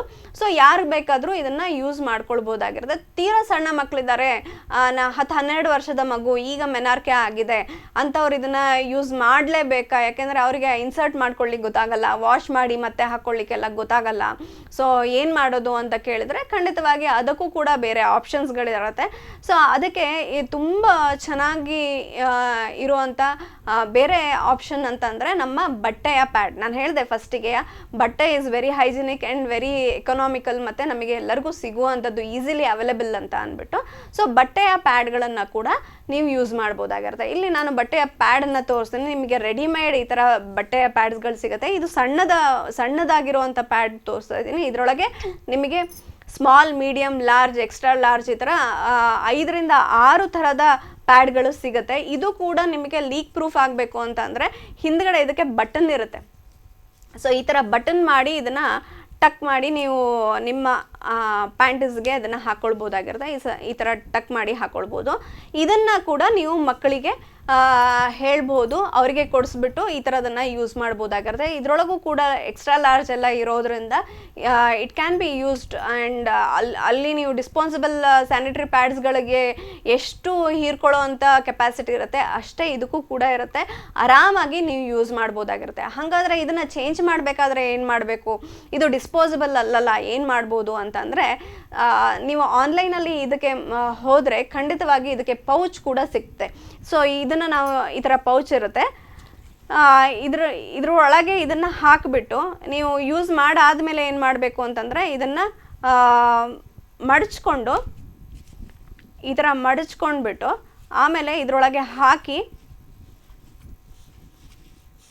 ನೀವು ಕ್ಯಾರಿ ಮಾಡ್ಬೋದಾಗಿರುತ್ತೆ. ಇದರೊಳಗೆ ಹಾಕಿಬಿಟ್ಟು ನೆಕ್ಸ್ಟ್ ಇದನ್ನು ಕವರ್ ಮಾಡಿ ಮತ್ತು ನೀವು ಇದನ್ನು ಯೂಸ್ ಮನೆಗೆ ತಂದು ನೀವು ವಾಶ್ ಮಾಡ್ಕೊಳ್ಬೋದಾಗಿರುತ್ತೆ. ಸೊ ಈ ಥರ ಒಂದು ಪೌಚ್ ಇರೋದ್ರಿಂದ ಏನಾಗುತ್ತೆ, ಇಟ್ ಈಸ್ ಆ ಕಡೆ ಈ ಕಡೆ ನಿಮಗೆ ಎಲ್ಲೂ ತಾಗೋದಿಲ್ಲ. ಮತ್ತು ಈ ಪೌಚನ್ನು ಕೂಡ ಬಟ್ಟೆಯಿಂದ ಮಾಡಿರೋದ್ರಿಂದ ಪೌಚ್ ಮತ್ತು ನೀವು ಪ್ಯಾಡ್ ಎರಡನ್ನೂ ಕೂಡ ನೀವು ವಾಶ್ ಮಾಡ್ಬೋದಾಗಿರುತ್ತೆ. ಸೊ ವಾಶ್ ಮಾಡೋದಕ್ಕೆ ತುಂಬ ಕಷ್ಟ ಆಗುತ್ತೆ, ಸ್ಮೆಲ್ ಬರುತ್ತಾ, ಹೇಗೆ ಇದು ಅಂತ ಅಂದರೆ ಖಂಡಿತ ಇಲ್ಲ. ಇದನ್ನು ಓವರ್ ನೈಟ್ ಏನು ಅಂತಂದರೆ ನೀರಿನಲ್ಲಿ, ತಣ್ಣೀರಿನಲ್ಲಿ ಸೋಕ್ ಮಾಡಿ ನೆಕ್ಸ್ಟ್ ನಾರ್ಮಲ್ ಡಿಟರ್ಜೆಂಟಿಂದ ಎಲ್ಲ ನಿಮ್ಮ ಸೋಪಿಂದ ಅದನ್ನು ವಾಶ್ ಮಾಡಿ ಆಮೇಲೆ ಒಣಗಿಸೋದ್ರಿಂದ ಇದು ಕೂಡ ಚೆನ್ನಾಗಿ ನಿಮಗೆ ಬಾಳಿಕೆ ಬರೋದನ್ನು ನೋಡ್ಬೋದಾಗಿರುತ್ತೆ. 2ರಿಂದ 3 ವರ್ಷಗಳ ತನಕ ನೀವು ಈ ಒಂದೇ ಪ್ಯಾಡ್ಗಳನ್ನು ಮತ್ತೆ ರಿಯೂಸ್ ಮಾಡ್ಬೋದಾಗಿರುತ್ತೆ. ಆಮೇಲೆ ಅದು ಹರಿದು ಹೋಗಲಿಕ್ಕೆ ಸ್ಟಾರ್ಟ್ ಆಯಿತು ಅಂದರೆ ನೀವು ಬೇರೆದನ್ನು ತೊಗೊಳ್ಬೋದಾಗಿರುತ್ತೆ. It is very economical. So ಈ ಒಂದು ಪ್ಯಾಡ್ಗಳನ್ನು ನೀವು ಯೂಸ್ ಮಾಡ್ಬೋದಾಗಿರುತ್ತೆ. ಆ್ಯಂಡ್ ಇದರದ್ದು ಇನ್ನೊಂದು ಏನು ಅಂತಂದರೆ ತುಂಬ DIYಗಳು ಬರುತ್ತೆ ಇದರೊಳಗೆ. ಅಂತಂದರೆ ನಾವೇ ಮಾಡ್ಕೊಳ್ಬಹುದಾಗಿರುತ್ತೆ. ಇದನ್ನು ಮನೆಯಲ್ಲೇ ನಮ್ಮ ಹತ್ರ ಇರೋವಂಥ ಬಟ್ಟೆಯಿಂದ ಮಾಡ್ಕೊಳ್ಬೋದಾಗಿರುತ್ತೆ. ಸೊ 6 to 8 ಲೇಯರ್ಸ್ ಇರೋವಂಥ ಈ ಒಂದು ಬಟ್ಟೆ 6 ಲೇಯರ್ಸ್ ಮಾಡಿಕೊಂಡು ಹಿಂದ್ಗಡೆಗೆ ಒಂದು ವಾಟರ್ ಪ್ರೂಫ್ ಲೇಯರ್ ಅಂತ ಒಂದು ಮಾಡ್ಕೊಳ್ಬೇಕಾಗಿರುತ್ತೆ. ಅಂತಂದರೆ ನಿಮ್ಮನೇಲಿ ಹಳೆ ಛತ್ರಿ ಇತ್ತು, ಇಲ್ಲಾಂದರೆ ರಬ್ಬರ್ ಶೀಟ್ ಇತ್ತು, ಅದನ್ನು ಕಟ್ ಮಾಡಿಕೊಂಡು ಕೆಳಗಡೆ ಅದು ನಮ್ಮ ದೇಹಕ್ಕೆ ಡೈರೆಕ್ಟಾಗಿ ಕಾಂಟ್ಯಾಕ್ಟಿಗೆ ಬರಲ್ಲ ಅಂಥ ಒಂದು 8 ಲೇಯರ್ಸನ್ನ ಒಂದು ಪ್ಯಾಡನ್ನು ಮಾಡಿಕೊಂಡು ಅದಕ್ಕೂ ಕೂಡ ಒಂದು ಏನು ಅಂದರೆ ಬಟನನ್ನು ಇಟ್ಕೊಂಡು ನೀವು ಅದನ್ನು ಯೂಸ್ ಮಾಡ್ಕೊಳ್ಬೋದಾಗಿರುತ್ತೆ. ಖಂಡಿತವಾಗಿ ಈ ಥರದನ್ನು ನಾವು ಮಾಡ್ಕೊಳ್ಳೋದ್ರಿಂದ ಸೊ ನಾವು ಏನು ಮಾಡಬೇಕು ಅಂದರೆ ಇನೋವೇಷನ್ ಅಂತಂದರೆ ನಾವು ಏನೋ ಕಂಡುಹಿಡಿತೀವಿ ಅಂತ ಹೇಳಿಬಿಟ್ಟು ಪರ್ಯಾವರಣೆಗೆ ಮತ್ತು ಬೇರೆದಕ್ಕೆ ತೊಂದರೆ ಆಗುವಂಥ ಈ ಥರ ಡಿಸ್ಪೋಸಿಬಲ್ ಪ್ಯಾಡ್ಸ್ಗಳನ್ನು ಕಂಡುಹಿಡಿಯೋ ಬದಲಿಗೆ ಇದರ ವೆಜೆನಲ್ ಕಪ್ಸ್ ಇದು ನಮಗೆ ಕಷ್ಟ ಆಗುತ್ತೆ ಅಂತಂದರೆ ಖಂಡಿತವಾಗಿ ನಾವು ಈ ಥರ ಬಟ್ಟೆಯ ಪ್ಯಾಡ್ಗಳನ್ನು ಮಾಡ್ಕೊಳ್ಳೋವಂಥದ್ದು. ನೀವು ಸ್ವಲ್ಪ ಕ್ರಿಯೇಟಿವ್ ಆಗಿದ್ದೀರಾ ಅಂತಂದರೆ ಮನೆಯಲ್ಲೇ ಈ ಥರ ಪ್ಯಾಡ್ಗಳನ್ನು ಮಾಡ್ಕೊಳ್ಬಹುದಾಗಿರುತ್ತೆ. ಈವನ್ ಆನ್ಲೈನಲ್ಲೂ ಕೂಡ ನಿಮಗೆ ಈ ಥರ ಪ್ಯಾಡ್ಗಳು ಸಿಗೋ ಅಂಥದ್ದನ್ನು ನಾವು ನೋಡ್ಬೋದಾಗಿರುತ್ತೆ. ಸೆಟ್ಟಲ್ಲೇ ಸಿಗುತ್ತೆ, ಅದು ಈವನ್ ಇಂಡಿವಿಜುವಲ್ ಕೂಡ ಸಿಗುತ್ತೆ, ಸೆಟ್ಟಲ್ಲಿ ಕೂಡ ಸಿಗುತ್ತೆ. ಇಂಥದ್ದನ್ನು ಮಕ್ಕಳಿಗೆ ಇಂಟ್ರಡ್ಯೂಸ್ ಮಾಡುವಂಥದ್ದು. ಇಷ್ಟಿಷ್ಟು ನಮಗೆ ವೆರೈಟೀಸ್ ಇದೆ ಈ ಥರ ಹೈಜೀನ್ ಮೆಟೀರಿಯಲ್ಸಲ್ಲಿ ಅಲ್ಲಿ ಇಷ್ಟಿಷ್ಟು ವೆರೈಟೀಸ್ ಇದೆ, ಈ ಥರ ನಾವು ಅದನ್ನು ಯೂಸ್ ಮಾಡ್ಕೊಳ್ಬೋದಾಗಿರುತ್ತೆ ಅಂತ ಹೇಳಿಬಿಟ್ಟು ಮಕ್ಕಳಿಗೆ ಎಜುಕೇಟ್ ಮಾಡಿಬಿಟ್ಟು ಸೂಕ್ತವಾಗಿರುವಂಥ, ಮಗುವಿಗೂ ಕೂಡ ಯಾವುದೇ ಥರ ಹಾನಿ ಮಾಡದೇ ಇರೋವಂಥ, ಅವರ ಒಂದು ದೈನಂದಿನ ಚಟುವಟಿಕೆಗೆ ಯಾವುದೇ ಥರ ಹಾನಿ ಮಾಡದೇ ಇರೋವಂಥ, ಪರ್ಯಾವರಣಗೂ ಕೂಡ ಯಾವುದೇ ಥರ ಹಾನಿ ಮಾಡದೇ ಇರೋವಂಥ ಮೆಟೀರಿಯಲ್ನ ಇಂಟ್ರೊಡ್ಯೂಸ್ ಮಾಡೋದು ತುಂಬ ಸೂಕ್ತ ಅಂತ ಹೇಳಲಿಕ್ಕೆ ಬಯಸ್ತೇನೆ. ಸೊ ಇದ್ರ ಜೊತೆಗೆ ಇನ್ನೊಂದು ಹೇಳಲಿಕ್ಕೆ ಬಯಸ್ತೇನೆ, ಡೈಪರ್ಸ್ಗಳು ಕೂಡ ಇದೇ ಥರ ಇವತ್ತು ಎಲ್ಲ ಮಕ್ಕಳಿಗೂ ಕೂಡ ಬೆಳಗ್ಗೆಯಿಂದ ಹಿಡಿದು ರಾತ್ರಿ ತನಕ ಡೈಪರ್ಸ್ ಹಾಕುವಂಥದ್ದು. ಇದು ಇಲ್ಲಿ ಡೈಪರ್ ಇದೆ. ಸೊ ಇದು ಕೂಡ ಪ್ಯೂರ್ ಕಾಟನ್ನಿಂದ ಮಾಡಿರುವಂಥ ಡೈಪರ್, ಬಟ್ಟೆಯಿಂದ ಮಾಡಿರುವಂಥ ಡೈಪರ್. ಸೊ ಇದು ಕೂಡ ಇದರೊಳಗೆ ಎರಡೆರಡು ಲೇಯರ್ ಇರುತ್ತೆ. ಇದೇ ಥರ ಸ್ಯಾನಿಟರಿ ಪ್ಯಾಡ್ಸ್ಗಳನ್ನು ಕೂಡ ನಾವು ಮಾಡ್ಬೋದಾಗಿರುತ್ತೆ. ಸೊ ಇದರನ್ನ ಬಟನ್ನಿಂದ ಹಾಕಿಬಿಟ್ಟು ಇದರೊಳಗೆ ಇನ್ಸರ್ಟ್ ಮಾಡಿ ಮಕ್ಕಳಿಗೆ ಹಾಕುವಂಥದ್ದು. ಸೊ ಇದರೊಳಗೆ ಇದನ್ನು ಹಾಕಬೇಕಾಗತ್ತೆ. ಇದರೊಳಗೆ ಒಂದು ಪೌಚ್ ಥರ ಇರುತ್ತೆ. ಸೊ ಈ ಪೌಚ್ ಒಳಗೆ ಹಾಕಿಬಿಟ್ಟು ಅದನ್ನು, ಇಲ್ಲಿ ಬಟನ್ ಇರುತ್ತೆ ಮತ್ತು ಎರಡು ಅಲ್ಲಾಡದೆ ಇರೋ ಹಾಗೆ ಇಲ್ಲಿ ಬಟನ್ ಹಾಕಿ ಮಾಡುವಂಥದ್ದು. ಸೊ ಇದನ್ನು ಯೂಸ್ ಮಾಡೋದ್ರಿಂದ ಏನಾಗುತ್ತೆ, ಮಕ್ಕಳಿಗೆ ಡೈಪರ್ ರ್ಯಾಷಸ್ಗಳು ಬರುವಂಥದ್ದು ಇರಬಹುದು, ಮತ್ತು ಪರ್ಯಾವರಣಕ್ಕೆ ತೊಂದರೆ ಆಗುವಂಥದ್ದನ್ನು ಎರಡನ್ನೂ ಕೂಡ ನಾವು ತಪ್ಪಿಸ್ಬೋದಾಗಿರುತ್ತೆ. So be responsible. ಸೊ ಮಕ್ಕಳಿಗೆ ಗೊತ್ತಿರೋದಿಲ್ಲ, ಅವರಿಗೆ ಆಪ್ಷನ್ಸ್ ಏನಿದೆ ಅಂತಲೇ ಗೊತ್ತಿರೋದಿಲ್ಲ. ಸೊ ಆಪ್ಷನ್ಸ್ ಕೊಟ್ಬಿಟ್ಟು ಯಾವುದು ಒಳ್ಳೆಯ ಆಪ್ಷನ್ ಅವರಿಗೆ ಇಂಟ್ರೊಡ್ಯೂಸ್ ಮಾಡೋದು ನಮ್ಮ ಜವಾಬ್ದಾರಿ ಆಗಿರುತ್ತೆ. ಖಂಡಿತವಾಗಿ ಅದನ್ನು ಮಾಡಿ ಅಂತ ಹೇಳಲಿಕ್ಕೆ ಬಯಸ್ತೇನೆ. ಓಕೆ ಡಾಕ್ಟರ್, ಈಗ ಎನ್ವಿರಾನ್ಮೆಂಟ್ ಆಗಿರ್ಬೋದು, ನಮಗೂ ಆಗಿರ್ಬೋದು, ಹಾರ್ಮ್ಫುಲ್ ಆಗದೆ ಇರುವಂತಹ ಪ್ರಾಡಕ್ಟ್ಸ್, ಮೆನ್ಸ್ಟ್ರುಯಲ್ ಹೈಜೀನ್ ಪ್ರಾಡಕ್ಟ್ಸ್ನ ಯೂಸ್ ಮಾಡಿ ಅಂತ ಹೇಳಿದ್ದಕ್ಕೆ, ಇದರ ಬಗ್ಗೆ ಹಲವಾರು ಮಾಹಿತಿಯನ್ನು ನೀಡಿ ಪ್ರಾಡಕ್ಟ್ ಎಲ್ಲ ತೊಗೊಂಡು ಬಂದು ತೋರಿಸಿದ್ದಕ್ಕೆ ನಿಮಗೆ ಧನ್ಯವಾದಗಳನ್ನು ಹೇಳಕ್ಕೆ ಇಷ್ಟಪಡ್ತೀನಿ. ಮತ್ತೆ ಮುಂದಿನ ಸಂಚಿಕೆಯಲ್ಲಿ ಇದೇ ರೀತಿ ಹಲವಾರು ಮಾಹಿತಿ ಬಗ್ಗೆ ತಿಳ್ಕೊಳ್ಳೋಣ. ಸುದ್ದಿ, ಮಾಹಿತಿ, ಮನರಂಜನೆಯಾಗಿ ನೋಡ್ತಾ ಇರಿ ಟಿವಿ ಭಾರತ್. ನಮಸ್ಕಾರ.